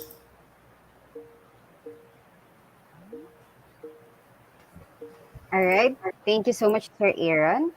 Okay, so the floor is now open for questions again. Okay, and for how audience, may I remind everyone that you may use the comment section for the questions only, please. We are, I think, merong mga comment na hindi related sa webinar para lang hindi po matabunan, no? So please use the comment section for the questions. So if you have questions regarding the topic shifting to digital careers, or for Sir Aaron, or you are interested po sa Cognizant, you may now ask questions. Okay, thank you so much. So while waiting for questions, Sir Aaron, I have a few questions lang here. So since Sure. we are time bound, I'll be asking question na. Ayan. Okay, one moment. So you mentioned earlier, sir, na parang we are not yet ready. So hindi naman natin matatanggi na ang Philippines ay, hindi ko naman sinasabi na we are left behind pa pagdating sa technology, pero parang nasa silver lining pa lang kasi talaga ang Philippines, no, when it comes to technology. So do you think po, can we keep up, or kaya natin makapagsabayan talaga in terms, since I don't know if my questions make sense po, no? Yeah, Pero yeah, parang ganun. it makes sense. It does. Parang ganun Uh, po. to answer your question, well, I personally agree that Philippines is lagging in terms of technology. One of the countries that is lagging in terms of technology, and in order for us to keep up, we should enable lots of professionals to continuously educate themselves in navigating tools, new tools and technology, especially if you're already working, and for example, you're in the banking industry. You should know these new tools that the banks are currently using. Most of the banks now are migrating their systems into an automated one. So that's also the reason why, I'm encouraging everyone to study new tools and technology, because one day you will just You will not write anything on paper anymore. You will not transact with people physically. If, for example, if you're a bank teller in Singapore, you don't talk to a bank teller. You just talk to a screen. You know, if you're going to Mm. transact something in the bank. So there will be a lot of jobs in the future that will be gone, and we are looking at the vantage point of leveraging on technology in order for us to have jobs in the future. Hmm. All right, sir. Thank you, sir. And Sir Aaron, if we push with the digital transformation, do you think, sir, many activities that workers carry out today have the potential po ba to be automated? And does that mean less manpower and opportunities for the in the future, especially for the blue collar? Yes, automation kasi is done to uh, reduce the redundant task and the redundant task. Mm-hmm. So it also, one of the benefits is it makes your work process faster, because computers think fast and they process everything fast. So um, yeah, in the future, if automation will be everywhere in every business, there will be loss in manpower. Of course, it would be cheaper if you just use automation, and then mas konti yung pinapasweldo mo. So that's the reason why I'm studying automation now. Because I think in the future, companies would want people who knows how to do automation. So Mm-hmm. that's one example. And of course, if I know automation, it will make my work easier. Alright. And since medyo na-curious ako sir sa topic, no, so I read lang ng konti sa Sure. net. So I also saw na even po yung mga nasa third world country, no, so medyo marami pa rin, malaki pa rin po yung percentage ng failed digital transformation. What do you think are the reasons, sir? Yung adaptability ng companies. Mm-hmm. There are some uh, well, previously I was working as an international recruiter, no? And I've been dealing with stakeholders in, for example, insurance companies in Singapore, Mm-hmm. banks in Malaysia, and what I noticed is that their willingness to adapt in this new system, in this migration of new system, it affects the transition itself. That's the reason why um, digital transformation would take a while for it to be 100% implemented in every business, because uh, people are hesitant to remove some manual processes and hesitant to accept this automation type of system. Which leads to cultural change. Am I correct, sir? Yes, that's correct. Mhm. Alright. So I think one ng questions ng audience natin today, sir. Um, ano na lang po, vacancies baka they're interested po to apply at Cognizant.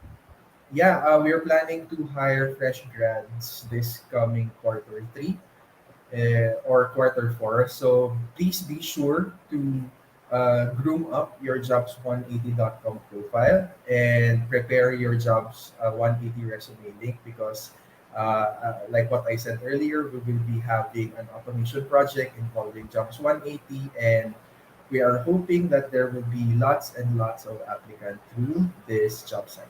So there, we are hiring IT personnel, IT consultants, IT experts, and at the same time, healthcare associates for our healthcare accounts, uh, accounting or finance associates for our fintech account, and even our retail account. So you can visit jobs180.com for our openings.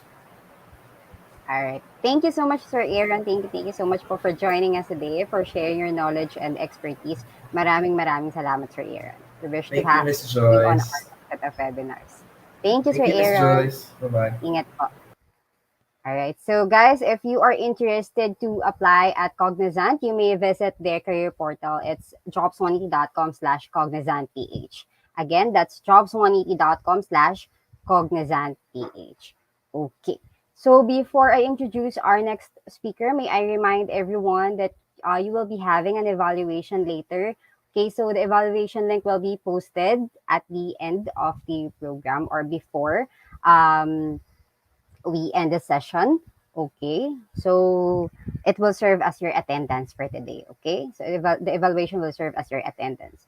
So um, moving on with our third speaker for today, who will talk about adjusting from work from home to physical work setting with over a decade of combined experience in the BPO industry and skills that are particularly effective at satisfying both internal and external clients, increasing company revenues, and expanding business growth, which includes analyzing and improving programs, department performance by exploring different learning solutions, near hire or new hire training for customer service, product, technical support, and sales staff, developmental training for frontline leaders, include support supervisors, managers, and up and etc. Planning, organizing, and executing different employee engagement initiatives. The designation, the learning and development expert from Shearwater, Mr. John Patrick Pastrana. Hi, Sir Patrick. Good afternoon po. Hi, Joyce. Good afternoon, and good afternoon, Holy Angel University. All right. Good afternoon, sir. I So, is think my audio clear and is yes, my sir. slide visible to everyone? Yes, sir. Your screen is up. So if you're ready, I'll see you after 20 minutes for the Q&A. Good luck, Sir Patrick. Thank you, Joyce. All right. So, again, guys, my name is John Patrick Pastrana from Shearwater Health. I'm the learning and development leader of the entire organization. Yes, I have been with the industry, with the IT BPM industry for over a decade now. And I'm here to talk about how we prepare ourselves from transitioning from working from home or remotely to working back on site or working in a brick and mortar setting. But before that, let me quickly introduce to you who Shearwater Health is. So, Shearwater Health actually started in Nashville, Tennessee, way back in 1973 as a nurse recruitment firm or nurse recruitment agency. Now, with the growth of the call center or BPO or IT BPM industry sometime in early 2000, it made use of that opportunity, tapped it, the different universities, different hospitals that the company has ties up with, and opened the CPO model or CPO business in three locations at the moment in the Philippines. So we have two buildings in BGC, one in Metro Cebu. And of course, we are talking to you today because we are still growing. In fact, we are targeting to get over 3,500 on top of the existing 3,500 PRNs, USRNs, pharmacists, RadTechs, medical coders, allied health professionals, and the list goes on with the exponential growth that we want to achieve by the end of 2022. So that would mean that we will be opening new offices, one of which actually is going to be in Pampanga. So that's going to be, of course, great news for our audience today. So we are an expert provider of wide range of clinical processes, combining clinical outsourcing expertise with disciplined business practices. Now, we believe that we should be striving to be the leader in efficient, scalable, and accessible healthcare solutions. That's our vision. And we can only do that by improving healthcare outcomes globally. In terms of the way we do business, we strongly believe in the following core values, and this is how we operate. One of which is integrity. We highly value integrity because our business is built on trust with our clinicians and with our clients, of course. And everyone in the organization has commitment to service and excellence, right? We have service deliverables, we have turnaround time that we have to meet headcount requirement, and many others. But the good thing about being employed with Shearwater Health is we, as leaders, and that includes our frontliners, are given what we call ownership. They make business decisions on a daily basis, whether it's to approve a claim, a treatment that's being proposed by a doctor, or let's say reimbursement, and the list goes on. Since people from Shearwater Health come from different background, different religion, political views, and whatnot, we also value respect because we promote diversity and inclusivity. Now, my all-time favorite is entrepreneurial spirit, especially in my field as the learning and development lead for the entire organization. I'm always given a room for opportunities, a room for improvement, and most importantly, a room for creativity. Now, I have mentioned the term CP or clinical process outsourcing, but what really is clinical process outsourcing? So, let me play a quick video that will give you better understanding of what CPO really means.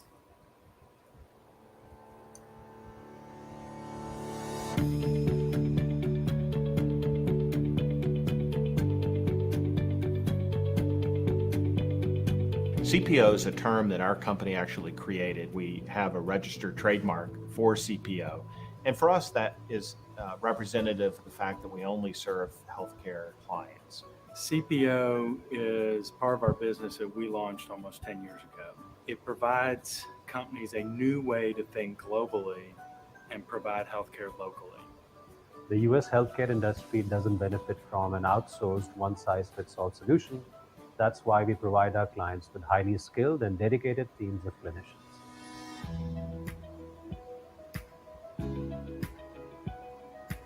Corporate headquarters for Shearwater is in Nashville, Tennessee, so we're surrounded by healthcare companies across all of the verticals that we serve. And from a production environment, we have located in the Philippines, a market where we've had a presence since the early 1970s. The Philippines has a history of great partnership with the US. And at a time when the US is in a nursing shortage, there is strong availability of English-speaking BSN nurses in the Philippines. In the US healthcare system, there is not enough nurses to service the existing workforce. There's over 200,000 job openings right now. So for decades before we started bringing nurses to the United States, we found that nurses from the Philippines were well prepared to perform at the patient bedside. And we had relied upon nurses in those markets in the Philippines to help us all over the world. So bringing those nurses to America was a natural expansion of the company for us. We offer the opportunity not only to recruit that talent, but to employ that talent remotely, utilize them to meet needs today, but also have a strategic pipeline that you've built of very trained, experienced clinicians that can arrive and give you, our clients, a leg up on your competition. In order to deliver quality results for our clients, we make sure our employees are well cared for, so they can care well for our clients and their patients. We provide a fun work environment with growth opportunities while still delivering the best results for our clients and maintaining strict security protocols.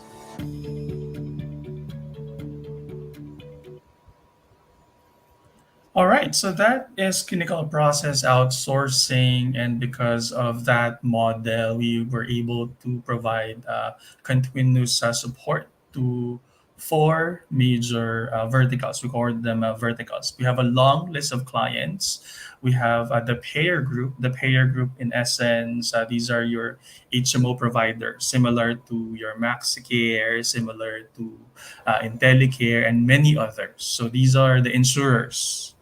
Then there's the provider group. The provider group, this is actually the hospitals. These would probably also include healthcare facilities, right? These are the ones who are responsible for providing the tests, treatments, and many others. Then there's a workers' compensation and disability group. So in the States, they have a certain law there wherein if someone gets sick or let's say experience an accident while at work, that employee will be entitled to some form of benefit. So that's not just the company ensuring that the hospital bills are paid for, but also for the days that he or she's out from work, then there's a claim that can be filed. Lastly, the newest vertical. So we have the pharma and life sciences group. So as you can see here, with the types of transactions, with the types of services that we provide to our long list of clients, these are not what we call easy transactions or basic transactions. This is not your typical copy and paste, drag and drop, take in phone calls, answer customer service queries. No, these are highly clinical transactions, and our employees, our clinicians, our reviewers, our USRNs, our pharmacists, our radtechs, they take pride in the things that they do for our clients day in and day out. Now, of course, these four verticals are housed in service delivery center. So let's take a quick look at one of our service delivery centers. That's in BGC.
Okay, so I just miss working on site. So yes, I'm working at home at the moment, and as you guys know, the pandemic has changed the landscape of the IT BPM industry, just like any other industries. And while I have been working from home for quite some time, even prior to the pandemic, we have received a mandate from our executives that come March, everyone will start reporting on site. And of course, with that and announcement come anxiety, probably fear for some people. And since I'm one of those few who have been transitioning from working on site to working from home or vice versa, I would like to share some tips with you that you can make use of that would help you prepare for this change. Change meaning adjusting from a remote or work from home setup to physical work setting. Now, I believe that it's all about having the correct mindset. So instead of giving you bullet points, what I'll be giving you are some questions that you can ask yourself that would help you condition your brain and get you ready to get back on site. Now, the first question that you could ask yourself really is, what are the things that work for me? Or what are the things that work for you? What do we mean by that? So, probably when we all transition to either studying at home, taking your courses from home or from, let's say, an apartment or from a condo, would be you developing new hobbies. I, for one, has found a new interest in, in plants. Sabi nga nila, I became a plantito. I started venturing into houseplants. Others probably found love for baking. Others probably found that they have now more time for their kids, right? Now, before they called work-life balance, and then they call it now work-life integration, because your personal life, because of the current setup, is technically integrated to your transactions at work. Now, since you are going to be going back to the office, or for some of you, you will start reporting on site, it is highly critical that you create a list of things that you can still continue, or you can probably adjust to help you become successful now that you will be working on site. It may be a technique that you have developed while working from home. Let's say an actual checklist, similar to a list of grocery items that your mom prepares every week, right? To make sure that she doesn't overspend. So it's something that's similar to that. You may want to come up with a list of things that you can still continue, that you may need to adjust, or probably things that you may need to eliminate from your day to day activities. Now, after doing a self reflection of the things that probably work for you, you may need to ask yourself, what do I need to have, or what do I need to better my skills? As someone who's a learning and development expert, or learning development professional for over a decade, employers really prioritize skills. Why, yes, we look at behaviors. At the end of the day, the real question is, can this person get the job done? And the good news is, there are so many free resources available online nowadays. Back in the day, it would be challenging because you have to partner with a training institution. You probably need to take special courses, crash courses, and whatnot. But because of the power of the internet, it's now easy to better your skills. It's now easy to learn, let's say, Office 365 applications, right? One thing that I've noticed, especially with the interviews that I have conducted with some of our applicants in the past, is that in terms of, let's say, customer service skills, they have it. In terms of clinical expertise, they definitely have it because they have the licenses to prove it. But they struggle when it comes to basic computer navigation.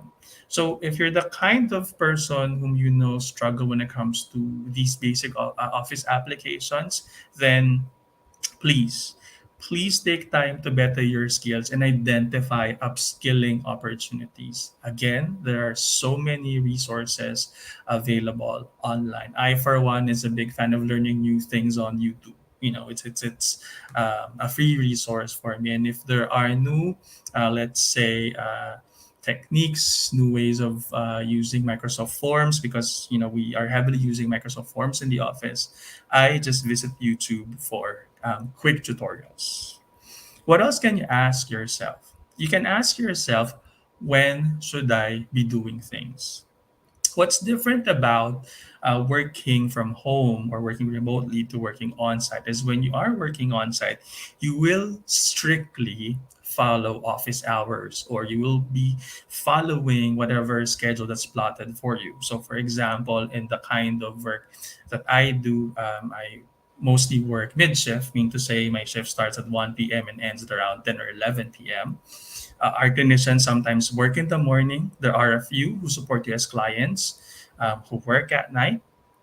And if they are working from home, and let's say they are single parents, it's kind of easy for them to insert activities in between during break, or let's say they finish, reviewing charts, and then from time to time they look at, whatever food that they're supposed to prepare, right? It's going to be different again when you are back on site, because you have to strictly follow your schedule. Hence, you need to reinstill discipline and time management.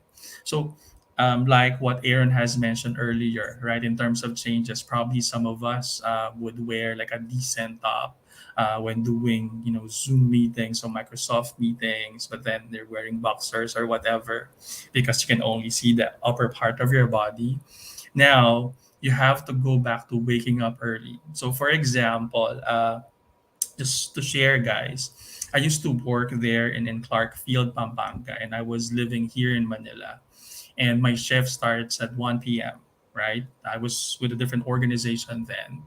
So back then, I would force myself to wake up at around 9 a.m. and leave home at around 10 so that before 1 p.m. I'll be in the new training facility in Clarkfield. And I believe, if I remember it right, that's Bertafield too. So the travel time then was about 2 hours or less if there's no traffic. So I factored in the travel time, the potential road hazard whatsoever because I need to be in the office. And at the same time, right, at the end of my shift, instead of me uh, probably hanging out with my colleagues or hanging out with my boss in a nearby coffee shop. I forgot the name of our favorite coffee shop somewhere there near 19 Kopong Kopong. There's a famous coffee shop there, I remember. So they would go there while I would,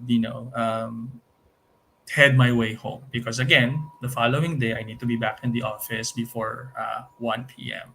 So discipline and time management really is critical now that everyone is going to be working on site again. What else? Who should I be talking to now? One of the things that I didn't enjoy or I didn't like when we transitioned to work from home setup is that your family members can easily bug you from time to time if they have personal requests.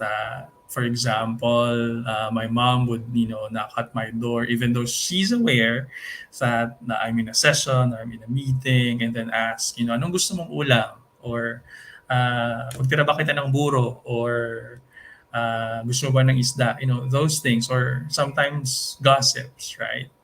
And you don't want to be dismissive, but at the same time you're staying with your parents, so you have to abide by the rules and whatnot, right? Same situation when you go back to the office. So as a leader, I have experienced this many times, right? Because the good thing about working from home is all of your meetings will have to be set up, meaning they have to look for an available time slot. They would have to look for, let's say, a free schedule, a free time, and sometimes they would chat you first and ask if they could call. But when you go back to the office, they could easily knock at your door and then ask you questions, ask for assistance, or JP, can I enroll for this, Six Sigma class? Or JP, I'd like to be part of the Medical Coding Academy. Or JP, can I sign up for the learning intervention that's happening on the 24th? So one tip is to manage communication and identify power hours. So most of the messaging tools that we have nowadays has what we call a do not disturb feature. So that's a sign that you're focusing, that you can even leave a status message, right? So if you have those things available, make use of them. It's not that you're being snobbish. So especially for the kind of work that we do, our clinicians specifically do, it requires, focus, because if not, they might be able to process cases or charts incorrectly. Now, last but definitely not the least, and this is another question that you should ask yourself: what do you really feel about return to office? So I've asked this question to myself many times. Again, being someone who has been working from home even before the pandemic had happened, even before I had COVID, right? So I just got discharged from the hospital a few days ago because of a severe case in COVID. I'm happy that I'm on my way to recovery. So what initially felt about it was, I was really scared. I was scared because number one, my younger brother is a medical professional. He had a COVID scare in the early months of the pandemic. Uh, some of my family members who don't even get out of our house had COVID. I'm the only one who would go out from time to time, and which happens about what once every 2 weeks, who had COVID, and that's you know even if I have been strictly following health protocols of the public places that I go to, right? So initially, I was really scared, and then I thought, why shouldn't I come up with a gratitude list? A gratitude list meaning, what are the good things about returning to the office? One of which, it's easier coordination with the other support functions that you will be working with. uh, Faster results probably if you need to secure an approval, which normally happens in my case from our executives. I transact with our COO, with our CEO, CFO from time to time, who are based out of the US. Some are based here in the Philippines. So you creating a gratitude list would help you change your mindset about return to office. So those are just some of the questions that you can ask yourself that would help you mentally prepare for reporting back on site or being in a brick and mortar setup again. Now, of course, they say that it takes two to tango, right? This relationship that you will soon have with your future employer, hopefully with Shearwater, right, is not just about you being ready for returning to office. We, as our employers, also should take part in preparing you in returning to office. So let me quickly share a video, a message from our country head and chief operating officer in relation to one of our programs that support return to office.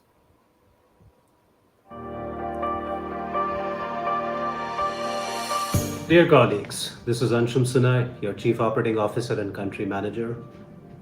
As you're all aware, we've been trying to procure vaccines for our employees since February.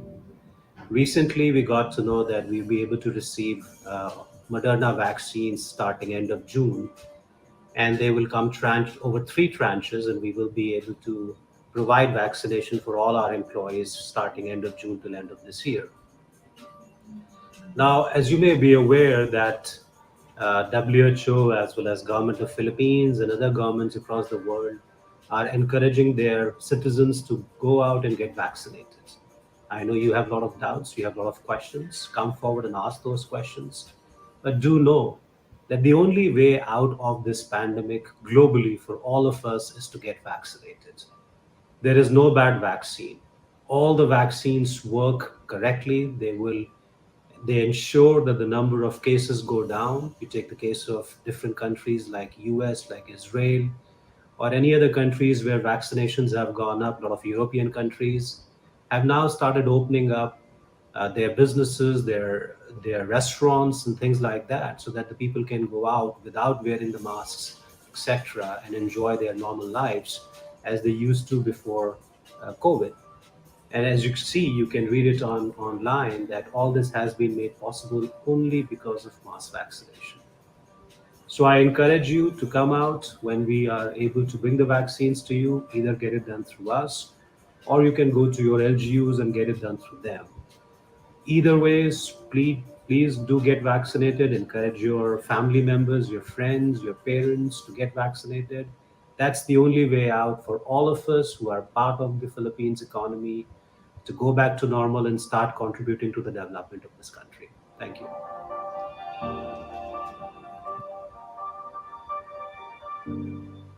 So the good thing about this campaign is the benefit is extended even to the household members of the employee. So our parents, our siblings, even our cousins or friends who are living or staying with us, and just that's just to ensure that we are all protected from coronavirus. Now, that's just one of the ways that Shearwater Health ensures that its employees are ready to return to office. Now, aside from that, we also partnered with Grab for Business. So, why did we do that? So some of our employees take the public transport from time to time just to get to the office. Probably one would take, I don't know, a tricycle, and then two rides of jeepneys, and then some would take the bus, the MRT, the LRT, just to get to our office locations. And to ensure their safety and to limit exposure from the virus. So we partner with Grab for Business. So what happens is their fare from home going to the office is charged to the corporate account of Shearwater Health. That's just one thing. Also, we have pay for performance. So, what is pay for performance? So, on a monthly basis, on top of the salary and allowances that our employees get, right? For those who are working on site and to show appreciation for their hard work, they are also incentivized for RTO or returning to office. So those three are just some of the many things that I could think of, and the list goes on, but we have very limited time as to how the company also prepares its employees to return to office. But let me share you one last video, and this video talks about why I joined Shearwater Health and why I'm with this organization, a CPO business. Want to develop your career in an innovative and modern corner of the healthcare industry? Come build your future with Shearwater Health. Shearwater Health is the expert in providing global healthcare solutions to our partner hospitals and clinics around the world. We provide offshoring clinical solutions to our U.S. healthcare clients while delivering remote clinical and administrative services at scale, known as clinical process outsourcing. Our goal is to become the leader in efficient, scalable, and accessible healthcare solutions. Our employees at Shearwater Health enjoy 4 phases of career development strategy. Employees can pursue careers as individual contributors, management, or eventually join the managed migration programs. When you are part of the Shearwater Health team, you will also receive regular career coaching, which supports employees in making informed decisions in their career development pathways. For continuous capability building, Shearwater Health University offers a wide array of learning and development interventions. Finally, there is the Shearwater Health Society, which provides a community for our previous Shearwater healthcare professionals, a strong support network, and resources. This is a place for healthcare workers to connect and share. Shearwater Health will help you explore your possibilities by enabling you to build your skills, follow your dreams, and establish your network. Learn more about careers in Shearwater Health at www.swhealth.com. All right, so that's the end of my presentation, Joyce. I am ready for the questions if there's any. All right. Thank you so much, Sir JT. Thank you so much for that wonderful discussion regarding going back to physical setting. Okay. So, guys, if you have questions, the floor is now open for questions again. Okay. So, second to the last na si Sir JT, baka naman you have questions. Okay. So, while waiting for questions, Sir JT, nag-prepare din ako ng questions. Okay. So, few lang naman po since time-bound tayo. Okay. So, after pandemic po, no, so suddenly, parang all of us was really shocked, 'di ba? Yung shift ng from physical setting to work from home. Pero you mentioned, sir, na even before pandemic you're working from home na. Pero so, for most of us na who are working, 'di ba, physically sa office. So it brought stress, some even got depressed about it, and now that the COVID cases are slowly decreasing, here we are again on the adjustment phase, 'di ba? Nandito na naman tayo, and there are lots to consider before going back to office. And some of the companies are actually doing hybrid work setting na, sir, no? So, yung iba parang meron silang parang twice a week mag okay office tayo, and then the other rest of the week work from home. Okay. So aside from physical, sir, aspects, how do we start mentally preparing for the return to work?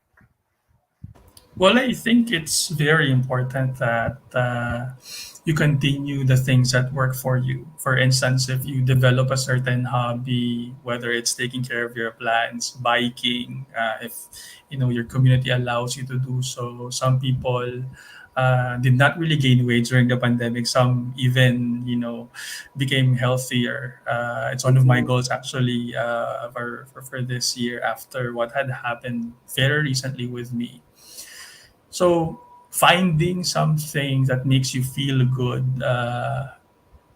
and doing that on a regular basis is very, very important nowadays. So even if it would mean watching, funny videos online, even if it would mean doing TikTok videos. I know that the kids nowadays, I call them kids because they're a lot younger than me. Uh, they do these things virtually. Some even make money out of it. If you wanna keep on doing that, if it makes you happy, please don't ever stop that. I guess what would only change though is, especially once you land a job, is time management. Right? Know when to have time for TikTok. Know when to have time for your plans. Create a schedule, because if you are reporting, or once you are reporting on site, then the dynamics would change. Diba? Parang kung ngayon kaya mo na parang okay, magki-case ako, for example, in my experience, all right, so I'll have a class between 1 to 4 p.m. with some of the VPs, and then while the class is ongoing, nakasalang yung pinapakuluan ko. Right, that's an option right now. Let's be Mhm. honest with that. But when we go back to the office, that would have to change. So you'll really have to find time for things. All right. Thank you, sir. And of course, some of the employees or most of the employees are still dealing with the mistrust or the safety concerns po, no? So how can we meet employees growing mental and emotional health needs po? There are many ways to do that, but with Shearwater Health, we have regular mental and wellness sessions. We even provide counseling sessions. We even have a dedicated career coach for those who have career aspirations, because we are employing mostly PRNs or USRNs who may have the plan to work abroad, right? And to help them be mentally prepared for these big decisions, we make sure that they are supported. Gone are the days wherein we don't hire people who have migration plans. No, in fact, we support them, and we even have our own migration program wherein PRNs who want to become USRNs will sponsor their NLEX exam, their IELTS, whatsoever, name it. And then we'll also help you process your documents and then eventually land a job in the US in one of our partner hospitals. So that's how supportive companies should be, right? It's not just your usual health protocol. It's not just you providing vaccine, but supporting the career aspirations, the goals, the personal goals of your employees plays a huge part. All right, thank you, sir. And as I've mentioned earlier, so many employers have put po hybrid workers, hybrid work settings po, no? Mhm. Um, and others are letting employees po decide if they want to work from home or they can work on site. Now, what can you do po if you're not allowed to return to work gradually?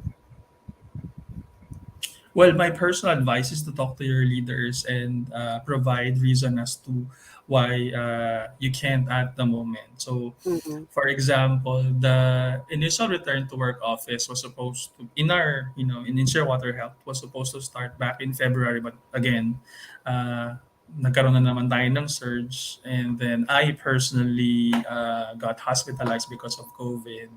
Mm-hmm. And because of that, it was my VP who was proactive in telling me that, okay, JP, the recovery from COVID takes about 2 to 3 months. And I thought she was joking after I got discharged from the hospital. So hinahapo pa rin, hirap pa rin maglakad, and all. And then, your leaders would understand. A company who truly cares for you would first value your well-being. And that's what we do.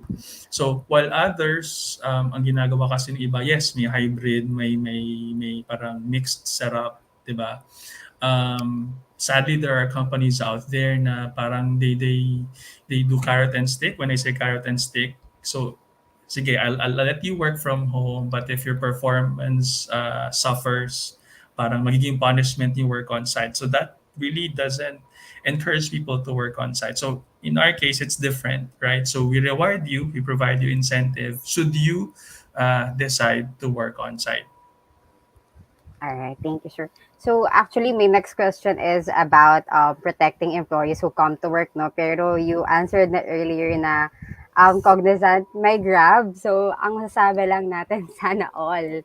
Sana all, sir.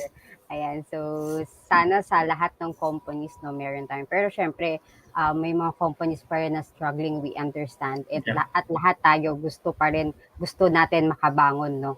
So, as Yes. much as gusto tayong bigyan ng companies, syempre gusto rin natin magbigay sa companies. Okay. Kasi, yan, tumatanaw din naman tayo. Ayan.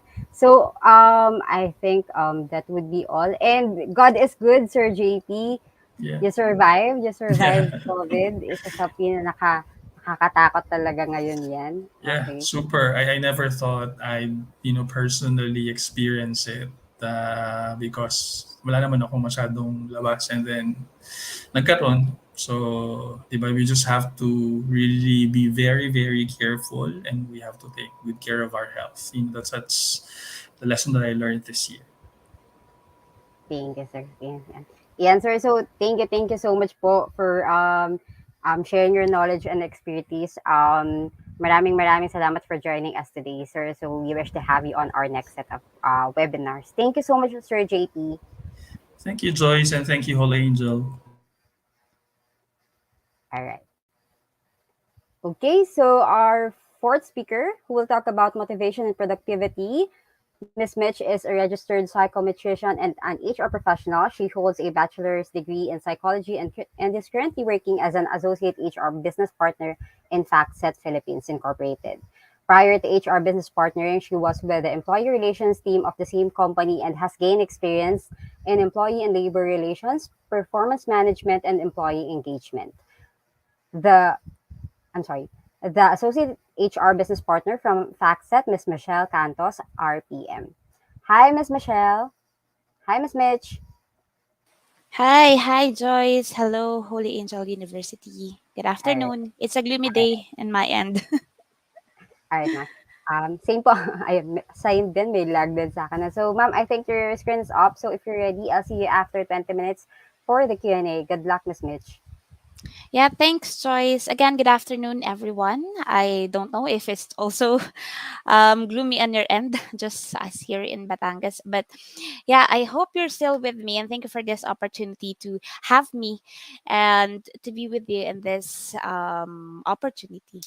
So this afternoon, we will be discussing about motivation and productivity. So okay. So, but just to give you the agenda this afternoon, first, at the end of the presentation, we should be able to define motivation and productivity, and then identify the personal sources of motivation and productivity techniques, and of course, to apply this concept and principles of motivation and productivity in the activities of our daily life. So, but before I proceed with my main discussion, let me first ask you, our viewers, a simple question. And this is my question: why? So, why? Why are you here? Why are you here this afternoon? Are you not just why don't you just choose to watch Netflix? Why do you have to do it? Bakit? So, diba? It's a simple question, but I know we also have different answers. So we also have different whys. I'll be checking the live chat if we have any other, if we have any live answers. But yeah, we always ask this. So according to Forbes, millennials and Gen Zs are called the Y generation. So we are the Y generation because basically we always ask bakit. So why do we have to do it? But why are you supposed to do it? But that question is not just a question dahil gusto mong mag-stall or because you want to avoid doing things, but rather in our generations, the Y generation, it is a much more honest question of the reason to do what needs to be done. It is because when we understand the things, when we know the reason for it, we exert extra effort. We became more and more eager to complete the task because we know the why to it. When we see a compelling purpose in their effort, they pursue their goals with tenacious intensity. We're actually the opposite of the previous generations who do whatever is told because they're told to do so. Tayo, we first ask. We wanted to know what's in it for us. We innovate. We find better things to do with. You know, when I was looking for a job, after I graduated, when I was looking for a job, I used to ask myself, why am I looking for a job? What is my purpose? Bakit ko ba gustong magkatrabaho? And before, my reason is for growth. Hence, when you answer your why, that will lead you that you will have your goal. And back when I was asking that reason, now why am I looking for a job, I found the answer, which is growth. So when I started looking for companies, I started filtering companies who can give me my goal, which is growth. So if I'm after for my growth, I will disregard some, or I will not totally disregard, but I will park some other factors that I am looking for a company, right? But what is really motivation? So motivation, when we define motivation, it came from the word motive, which means a reason for doing something. It is also an impulse, a driving force to do things, and it is a process which encourages a person to give their best performance and the reason behind a character's specific action. Meaning, and in short term, motivation is our why. Okay? Motivation is our why. But why are you really doing these things? So we have two types of motivation. First is the extrinsic motivation. So extrinsic, it comes in the forms of incentives. It's usually provided externally by others, and it comes by completing a task or exhibiting behavior because of outside causes, such as avoiding punishment or receiving a reward. So in a work setting, this can be rewards, this can be bonuses, extra holidays, or even promotions. But it can also be criticisms, it can also be disciplinary action and or termination of employment. In short, it's a classic carrot and stick approach. So it's an if then approach. But when we say extrinsic motivation, so these are what drives each person from within. So this consists of individuals' values and preferences, which makes a particular task more meaningful. And it's also those motivation that's personally rewarding. You know, in decades of psychological research, it has shown that intrinsic motivation is strongly linked to increased engagement, strong performance, or happiness.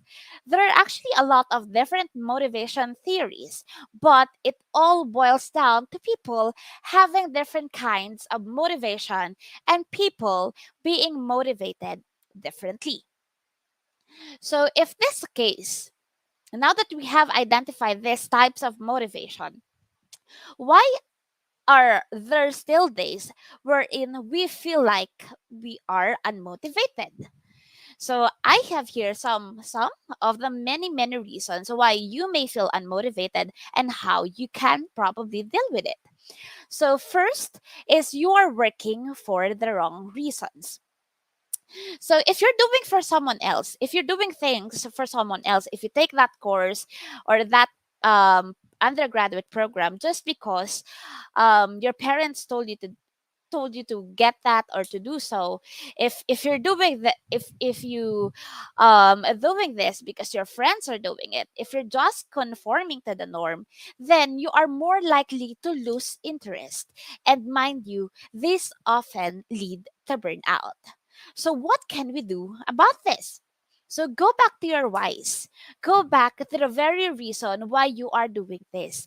And we also encourage you to work for what you truly want, for you to identify what you truly want. Okay. Second, you don't think you have control over your life. So what do you do when things go wrong? So, di ba, when things go wrong, it's easy to just blame it to someone else, especially if it led to very poor results, right? However, it says that if you acknowledge that mistake, that shortcoming, and if you started to take responsibility on it, then you're saying that you have a direct control into your life, and what you do have a direct effect on it, right? So acknowledge your fault and your shortcomings. You don't always have to deny it. Okay. It's actually acknowledging your fault, acknowledging that this doesn't work is actually a sign of strength. It's a learning. But people kasi they're we are always we're always so afraid of failure. But no, failure it can lead to, learnings. And when you learn, and then you can do things differently, right? You can do things better, maybe. Next is, you think you should have accomplished more by now. So results are not always immediate. If you wanted to achieve this and you started doing the first step, it doesn't mean na makukuha mo na yung end result by just doing the first step. Although doing the first step is a great courage, is a great leap already. But results are not always immediate. Celebrate small wins. Take it one day at a time.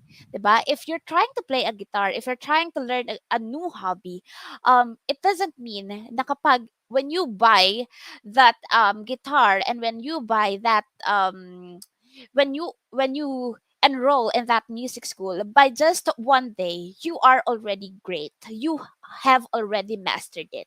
No, it doesn't have to be that way. But by just doing it, you can actually celebrate those small wins. You have actually started that very first step in doing that end result that you are eyeing. Next is, you are setting unrealistic goals. Goal setting is very, very much good practice. Of course, it motivates you. You know what you are trying to do, you know what you are trying to achieve. However, unrealistic goals lead to frustration, right? So, to counter that, you set smaller goals to achieve the bigger picture that you are actually eyeing. Next, you only focus on the possibility of failure without thinking of the rewards. It's easy to feel unmotivated when you see others succeeding, but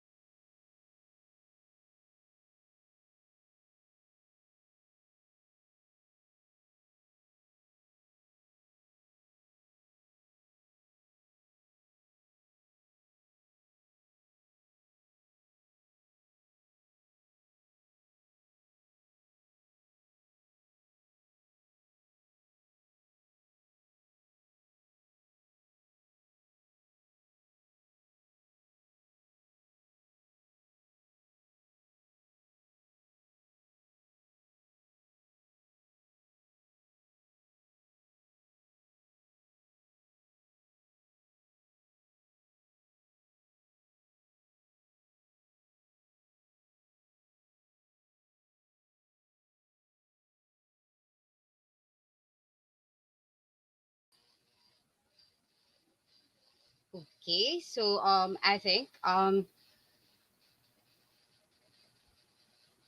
may intermittent connection si Miss Mitch, so let's just wait for a little while. Kung makakabalik pa siya. So while waiting for Miss Mitch, again, you will have your evaluation, guys. So the evaluation link will be posted later on at the comment section. And if flash natin siya sa screen, so you will have time to evaluate because this will serve as your attendance. Sorry, gala ko CR. Medyo hiningal tayo. Okay. So, okay. Again, for those interested po, no, again, to apply at jobs180.com, please, you may use your resume link and submit it at jobs180.com/jobs180. Okay, so we are looking for web developer, IT, and another one is for customer support role. And we are also looking for OJT. So if you're interested, please create your resume link now. You may create your resume link at www.jobs180.com, a job seeker tab, and then you may also create on your own school portal. That's schoolsjobs180.com/HAU. All right. Okay, Miss Michelle, can we flash na po yung evaluation? So while waiting for Miss Michelle, we can hear. So here po, the evaluation link. So you may now start answering, evaluating this event. Para later on, meron na kayong attendance.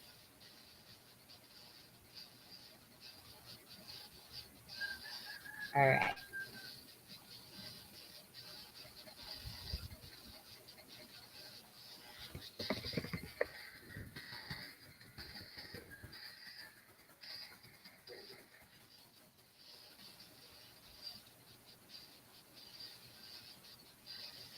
Again, for those who just came in, please evaluate the event. The evaluation will serve as your attendance. Okay. Ayan. So, glad to have you back, Miss Mitch. So, Sorry, Joyce. for mom, no problem. It happens po. I'll just bring it back to the last. Sure, ma'am. Okay. All right, I'm back. Pinagpawisan ako dun. It's really raining hard. I don't know if it's affecting my internet connection. But yeah, for my last item, you are spending too much time on social media. So, diba, as I have mentioned earlier, when we scroll social media feeds and accounts, we see people's best life. We see their highlights, not just of their career, but of their life events as well. And this will lead to us feeling insecure and unmotivated. So, with this, do not compare yourself. Instead, shift your time and accomplishing more tasks towards your goal. So instead of you browsing and, you know, parang 2 hours na you're still browsing TikTok because wala eh. So, instead of doing those things, try to shift it from doing things that can actually contribute to you and achieving those goals that you have already identified. So now let's move on to productivity. So for productivity, what is productivity? So basically, it says that it is a measure of how an individual is performing. It's a relevant output of an individual or group in a certain period. So everyone can be so busy and have a lot of things on their plate or get a lot of things done. But to be a productive individual, you need to get the right things done. You need to be able to focus and achieve your most important work. So it's not just getting more things done over a short period of time. It's not always sa padamihan ng natapos, but it's always delivering the quality of the good and the right quality of your work during that amount of time. So it's much more of getting the right things done. So what are the habits that hinder productivity now that we know it? So first is a lack of direction and uncertainty. So, di ba, when you have been given a task to do and you have identified why you are going to do it, why you are asked to do it, pero you do not have the direction, you do not have a clear direction on how you can actually do it, that can hinder productivity. When Finishing an unpleasant or boring task will also make it easier for you to complete the easier task of the day. So if meron ka talagang a lot of your plate, and then you can try to identify what are the things that madali naman, you don't have to really think of it ng too hard for you to gain back your focus on your work. So you can try to do it first, and then when you have gained the momentum of doing work for that day, then you can actually go back to those things that really needs to be done. Next is multitasking. Multitasking defeats the purpose because shifting from one activity to the next makes it hard to build momentum. So multitasking may work for others, but it is not applicable for all, because you are juggling things, you are juggling many things, and it can compromise the quality of the work that you're actually delivering. Third is you are hitting the snooze button, meaning you are starting your day so late. Okay, so um waking up and getting out of bed in the morning is very, very difficult for some, right? I understand that, but we should try to practice na as early as the first day, where your brain is still fresh, when your brain is fresh to function again for that day and fresh to take on challenges. So you try to eliminate that habit of snoozing. Instead, when your alarm rings, then you immediately get up and you immediately plan what your day would be like. You decide what your day would be like. What are the things that you have to accomplish for that specific day? Next is overly difficult task or boredom with the work. So the habit of doing things the same way without trying to find more creative ways to finish it can limit your potential. 'Di ba? When it's paulit-ulit, when the work is repetitive, when the work is parang it's just a cycle. It's the same. It's routinary. 'Di ba? Sometimes there are days na you tell yourself, ay, eto na naman yung gagawin ko. Ay, I'm gonna do this again. Ay, oh, here we go again. Right?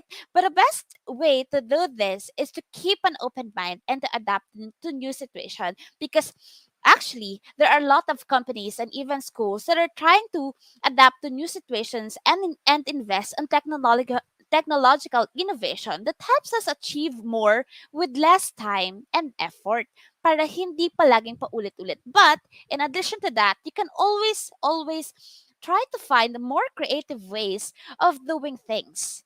Okay? So next is lack of sleep and physical activity. People always underestimate the importance of physical activities. So when you are tired, when your brain when you exercise, your brain releases serotonin that helps elevate mood and make stress easier to handle. So and when you're not stressed, then you can do things much more better, right? And in addition to that, regardless of what you are doing, if you are too tired, if you lack sleep, right, it will really, really take longer and it will really, really be harder for you to focus. So, resting and sleeping and doing exercise, doing physical activities is really an important factor for you to be productive. Lastly, as too much distraction. So, I will circle back to us having too much distraction whenever we're working, whenever we're trying to do something, to accomplish something. We have the gadgets beside us, we have our notification bells ringing always. So once it rang, you can't help but check it. So there are a lot of distractions. So to eliminate that, you can remove, or you can try, if it's your phone that's really distracting you, then you can set it on DND, on do not disturb, so that you won't get notification at a certain time. So you identify these things that cause too much distraction, and you identify how you can try to eliminate it. So because we now know those factors that can, that can hinder productivity, I will share you some productivity techniques.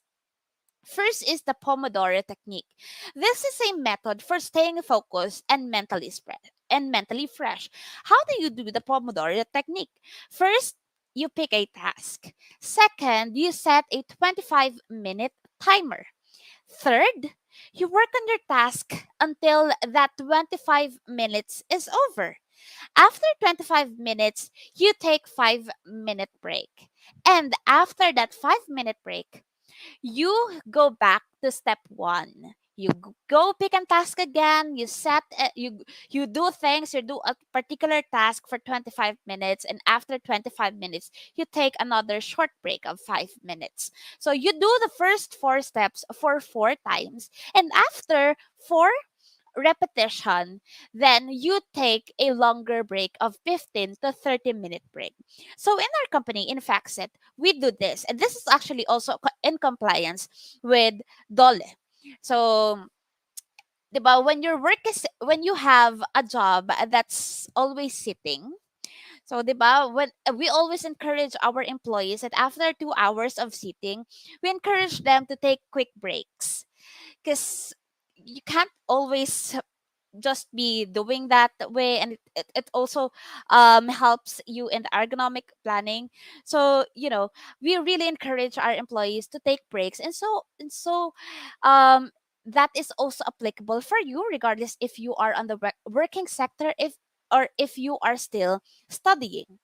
Second is the eat that frog technique.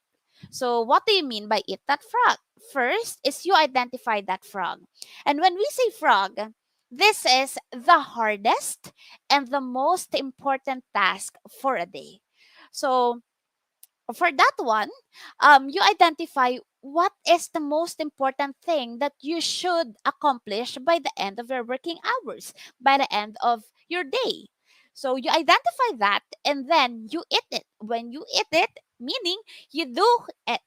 You do the most important task first thing in the morning, though, and you should not give yourself the chance to put it off for later. Okay. And then you repeat it every day. You identify the most important thing and you do this immediately. You do this first things first. Next is the Eisenhower matrix, or the urgent versus important. So for this one, this is very interesting because among all the things, among all the tasks that are expected of you that you should accomplish, you identify what is urgent and what is important, and you set it on 4 quadrants. So for that one, first, if you have identified that this is an urgent and important matter, then these are the things that you should do immediately. However, if it's equally important but it is not that urgent, then you schedule it. You schedule it after you did the things that should be done urgently. And then for those things that are urgent but not so important, if you are working in a group, and then you may delegate it. And then for the last one, the last quadrant, it's the not urgent and also not important. So you delete it. It's not really like deleting it totally. But what am I saying is this can be done. These are the things that can be done duration when you're really free and when you have already did those things in the other quadrants. We also have time blocking. If you know the Little Prince movie, so she's doing the time blocking wherein her days really scheduled from the time she wakes up until the time she should be sleeping. So everything that should be done in a day, you should be scheduled in your calendar. So what's the image in the presentation shows how, or an example of time blocking. We also have personal Kanban. So I have some friends who was doing this. They're very fond of like listing down things on a sticky note, and then they're pasting it on a board or in some place that they can see it, that they can always see, so that they can always be reminded. So it's usually divided into three: what you are going to do, what are the things that you are currently doing, and what are the things that are already done. So from the first column, so it's actually really satisfying to see those sticky notes moving from one column up until the next one, up until the last column, because if it's already at the last column, then it's all done, right? So we also have the rule of three. So rule of three, meaning um you should identify the most important three things that you should that you should do in a day, and then you first do those three things. We also have the 2-minute rule. So 2-minute rule, sinasabi dito that if you can do it now, if you can do it in less than 2 minutes, do it now. Huwag mo nang ipagpaliban. Do not stall. Okay. If it's just fixing the bed, if it's just answering one email, then do it now. If it won't take 2 minutes. Because after doing those 2 minutes, kapag naka 30 or 40 ka na 2-minute a task, that can also make a large difference. So basically, those are the productivity techniques that we have here, that as examples. But of course, there are still a lot of things that or techniques that one can do. In the company, we actually have in Factset, in the company, we also have specific tracker for productivity depending on the nature of your work and which team you may be assigned if you joined Factset. And in addition to that, just so I can circle back to motivation earlier. So pre-pandemic, we used to have virtual team events, team outings, at least once a year. So that's every year, and that happened per department. And in general, we really take the motivation of our employees seriously. So we keep our employees motivated through wellness programs. So we have a lot of wellness programs in place.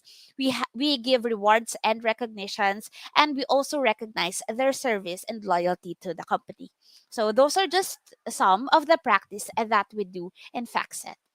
But just to wrap it up, so first, motivation is your why and your reason for doing something. Second, productivity means getting the right things done and not just getting more things done. Third, and most importantly, a person's motivation directly links to their productivity.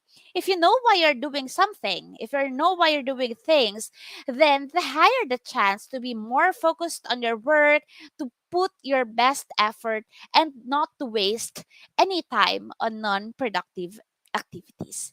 So, again, that's motivation and productivity.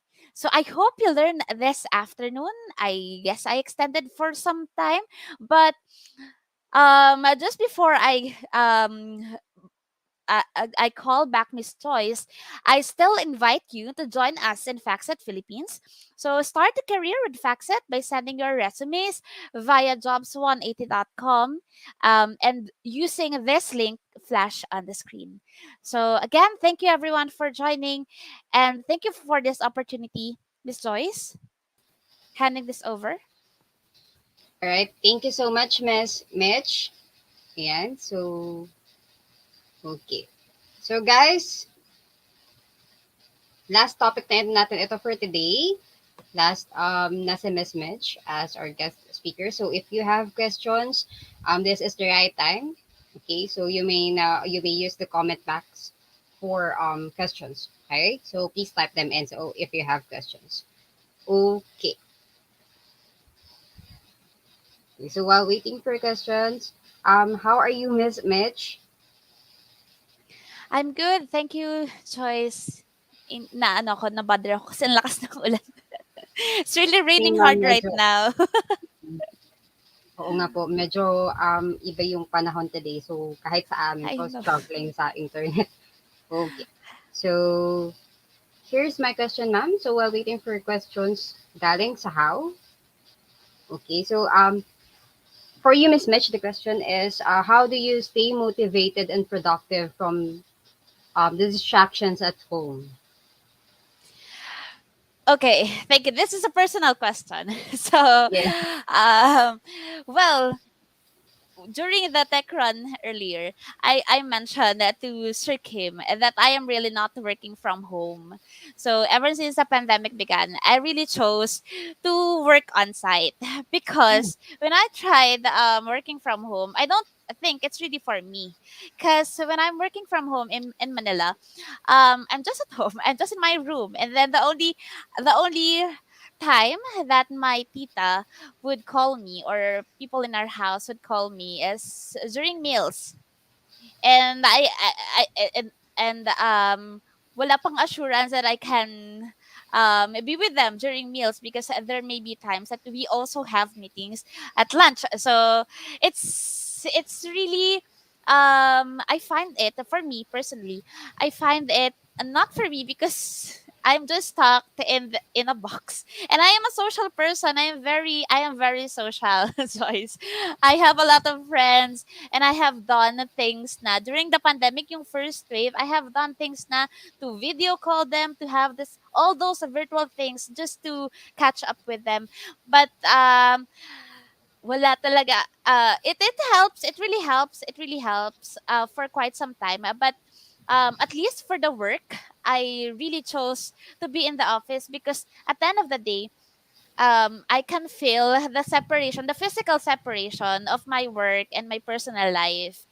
Kasi 'di ba, that's also some of the comments for people na who's really telling na I don't want to work from home na gusto ko nang pumasok sa office. But again, if you're working from home naman, there are really tips then how you can do it effectively. So, first, you can this is one of the things na hindi ko naman ginawa kasi naka-focus yung mind ko, hindi talaga ako mag-work from home. I will really report to the office. But if you are really working from home, if you're studying, if you're taking classes online at home, you can actually just set if you can set your workstation or your study station not in your room, not in your bed, and not in a place when you can see the kama. So do it. Do not I encourage you not to set that up na nasa katabi lang ng bed. Kasi kapag nagka-dull times, kapag feeling mo nakakatamad na or kapag feeling mo ay nakakatamad makinig sa prof, sa teacher or nakakatamad mag-work. So ang daling temptation at ang lapit na temptation ng bed. So you can just lie down and magiging unproductive ka na, right? So, I encourage you, if you really have to work from home or to study at home, you should delegate or you should set this up in a place na away from your room and you can somehow simulate yung setup ng office or yung setup ng classroom so that you can still feel it. All right, thank you, Miss Mitch. Nakarelate po ako, no? So, when the pandemic started, so same with you, I'm an extrovert. So, hindi ako mapakali pag nasa isang lugar lang ako or pag nakaupo lang ako, ganyan. So, I have lots of friends too. So, gusto ko yung lagi may kausap ako, may nakikita akong tao. So, I struggle with first few months po no, nung work from home. And there comes a time na I left the job because na-stress ako and parang nagkaroon pa nga ng konting depression. Ayan. So, I will not go sa details pero it happens, no? So, it happens. So, meron talagang stage sa life mo na or phase na at first in denial ka and then it will take some time for you to adjust lalo na hindi ka familiar sa isang bagay, hindi ka sanay sa isang bagay na yun. And mahirap nga naman talaga agad-agad yung motivation mo at yung productivity mo biglang, 'di ba? Ito nandito. So, konti-konti. And yun nga, medyo mahirap i-build up agad yung ganda, especially if iba nga yung nakasanayan mo. Okay. So, feeling ko Miss Mitch magka mag-anak talaga tayo, no? Magpa-press tayo ng ano eh, may middle name is Cantos also. So, that's chika later. Chika yung ano yung speaker. No? Sure, Miss Joyce. Yes, ma'am. Miss Mitch, we have question from the audience. So, from Sir Carl Garcia. In your opinion po, can you be successful po with the motivation alone? Success is very relative kasi rin eh. Pero yung having motivation really have an impact or a great factor for you to be successful. So first, Carl, you define what success is for you. So you define what success is for you. Success ba is being promoted? Success ba is owning a company? Success ba is graduating with flying colors? So if after you have identified what success is, then um kasi automatic magsiset ka ng goals eh. Kasi if you have this definition of success, you have these things that you wanted to attain, but you don't have the goals, you don't have the plans on how you can actually do these things for you to gain or for you to achieve yung success na na-define mo initially, then magiging idea na lang siya. So basically, motivation is also linked with success. Kasi, yun nga, you set your goals, you identify kung paano mo gagawin yung isang bagay, kung paano mo, why will you do it, why will you do these things, and then that's ano pa eh, that's a driving force on you actually doing it. So for me, it's really linked to each other as well. All right, thank you, ma'am. Okay. So, actually, my next question po is related to remote settings, pero you've mentioned na you're not working from home, ma'am, no?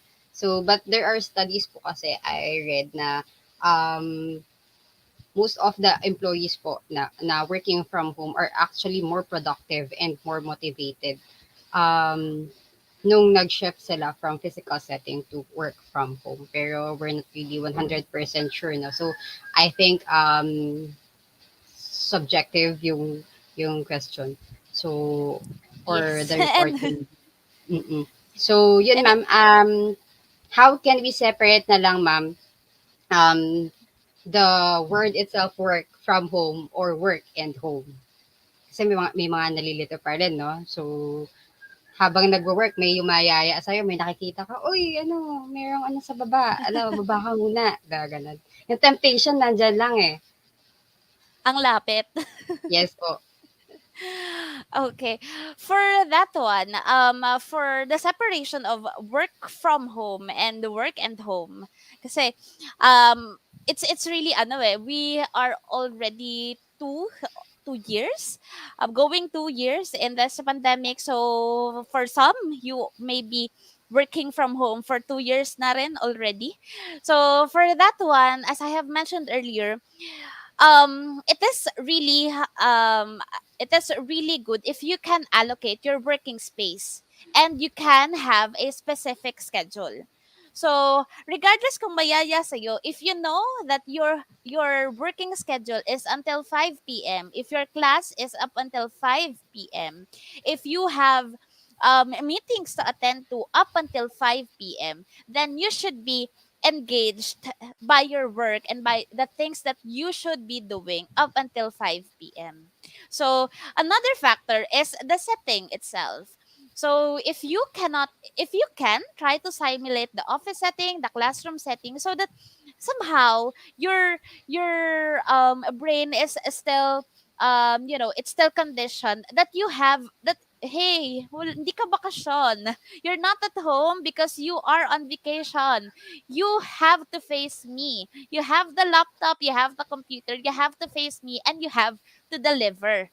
So, kasi others, for that study na you mentioned earlier, for the supposed question kasi, I found it very subjective because people um very different din yung view nila about really working from home and really working on site, because some people really cannot focus on just working from home because there may be extraneous factors sa office, malamig, pwedeng mag-aircon palagi. Others, sa bahay, mapapalitan ka or tataas yung bill, 'di ba? May mga ganong factors before that people consider, but they consider things differently, and it varies by person to person kasi. So I guess, the simulation of the work setting, of the office setting, or the workspace itself, and um yung setting a fixed schedule that you should really not be disturbed from the work. If you have to put labels that you are on a meeting, that you have outside the door of your room, if you have to put those schedule na cannot knock, you cannot ganto, then you can do it actually. Okay, so that they can also respect that. I assume most of the Philippine household ngayon have a lot of people na nasa bahay who are either working from home or taking online classes. So pretty much all of those people can relate then with respecting the schedule at least. All right. Thank you so much, Miss Mitch. Maraming salamat po. I guess no more questions from the audience na, no? So thank you so much, ma'am, for sharing your knowledge and expertise with us. We appreciate it. Thank you so much po. So Thank you rin, Miss Miss Joyce, Mitch, for you may having now me. Apa. Thank you, ma'am. You may now proceed backstage po. All right. So, guys, if you're interested to apply at Factset, you may visit jobs180.com/Factset Careers. Again, that's jobs180.com/Factset Careers. Okay, so you may submit your resume link. Okay. Okay, there you have it, guys. We are done with the talk proper and successfully tackled all the topics, okay, for today. So please, again, do not forget to evaluate this event. Again, the link is flashed on your screen and is also available at the comment section. Okay, this will serve as your attendance. And of course, we would like to thank each one of you guys for staying all throughout the event. We hope that the webinar helps you be prepared in the world of work. And we would like to thank Holy Angel University, especially Miss Anne-Marie Bennett Amsadora, for collaborating with Jobs 180. Maraming salamat, Miss Bennett, again and again. And of course, we would like to thank our sponsors for today. You may check our career for more opportunities. You may visit jobs180.com/jobs180 or our website www.jobs180. Okay, and again, Jobs 180 is looking for OJT. So if you're interested, please submit your resume link. That's resume link, guys, at jobs180.com/jobs180. Or for customer support officer and IT officer full-time position, you may submit your resume link at jobs180.com/jobs180, or you may email us at info@jobs180.com. So please watch out for the next set of webinars we are going to host for. Please check our Facebook page for the topics that will be discussed, and you are welcome, guys, to join in on those sessions too. And I think that's it. The program is finally concluded. This is your host, Joyce Katakutan. We will see you soon and have a great afternoon. Ingat, everyone.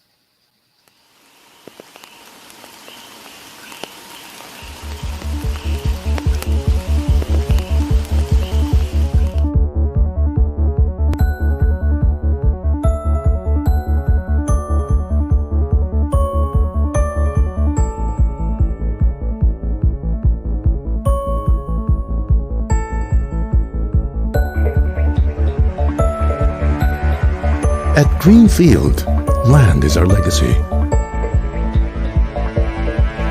Our founders have nurtured these prized possessions for years. As stewards of these crown jewels, we develop these lands into communities that will remain relevant throughout the years.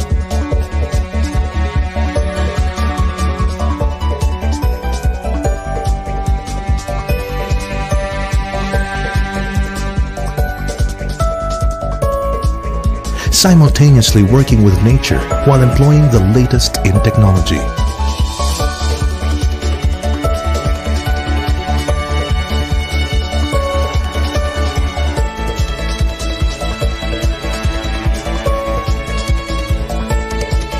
we provide spaces for leisure and opportunities for a thriving lifestyle. Venues where relationships grow and are nurtured.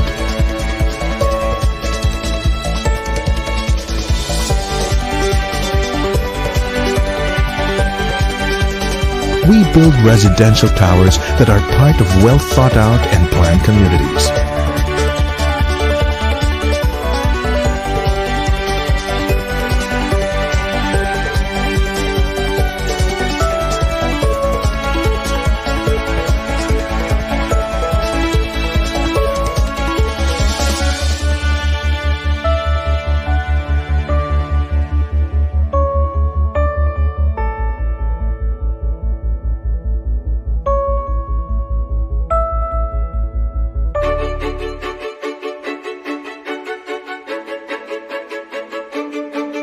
We build modern suburban cities with vast spaces for nature and an opportunity to live a fully connected and balanced lifestyle.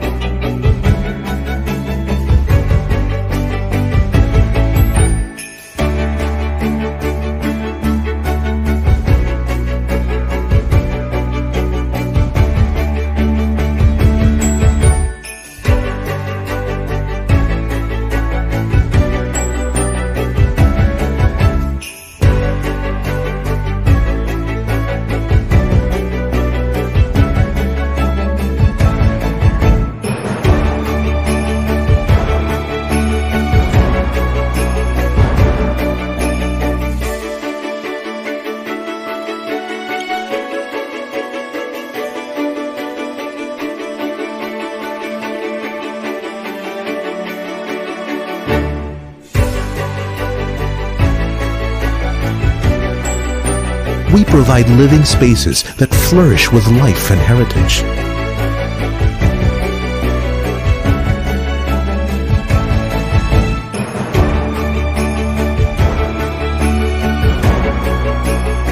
From urban, connected yet nature-centric districts to suburban cities flourishing with greenery, our developments will remain relevant throughout the years.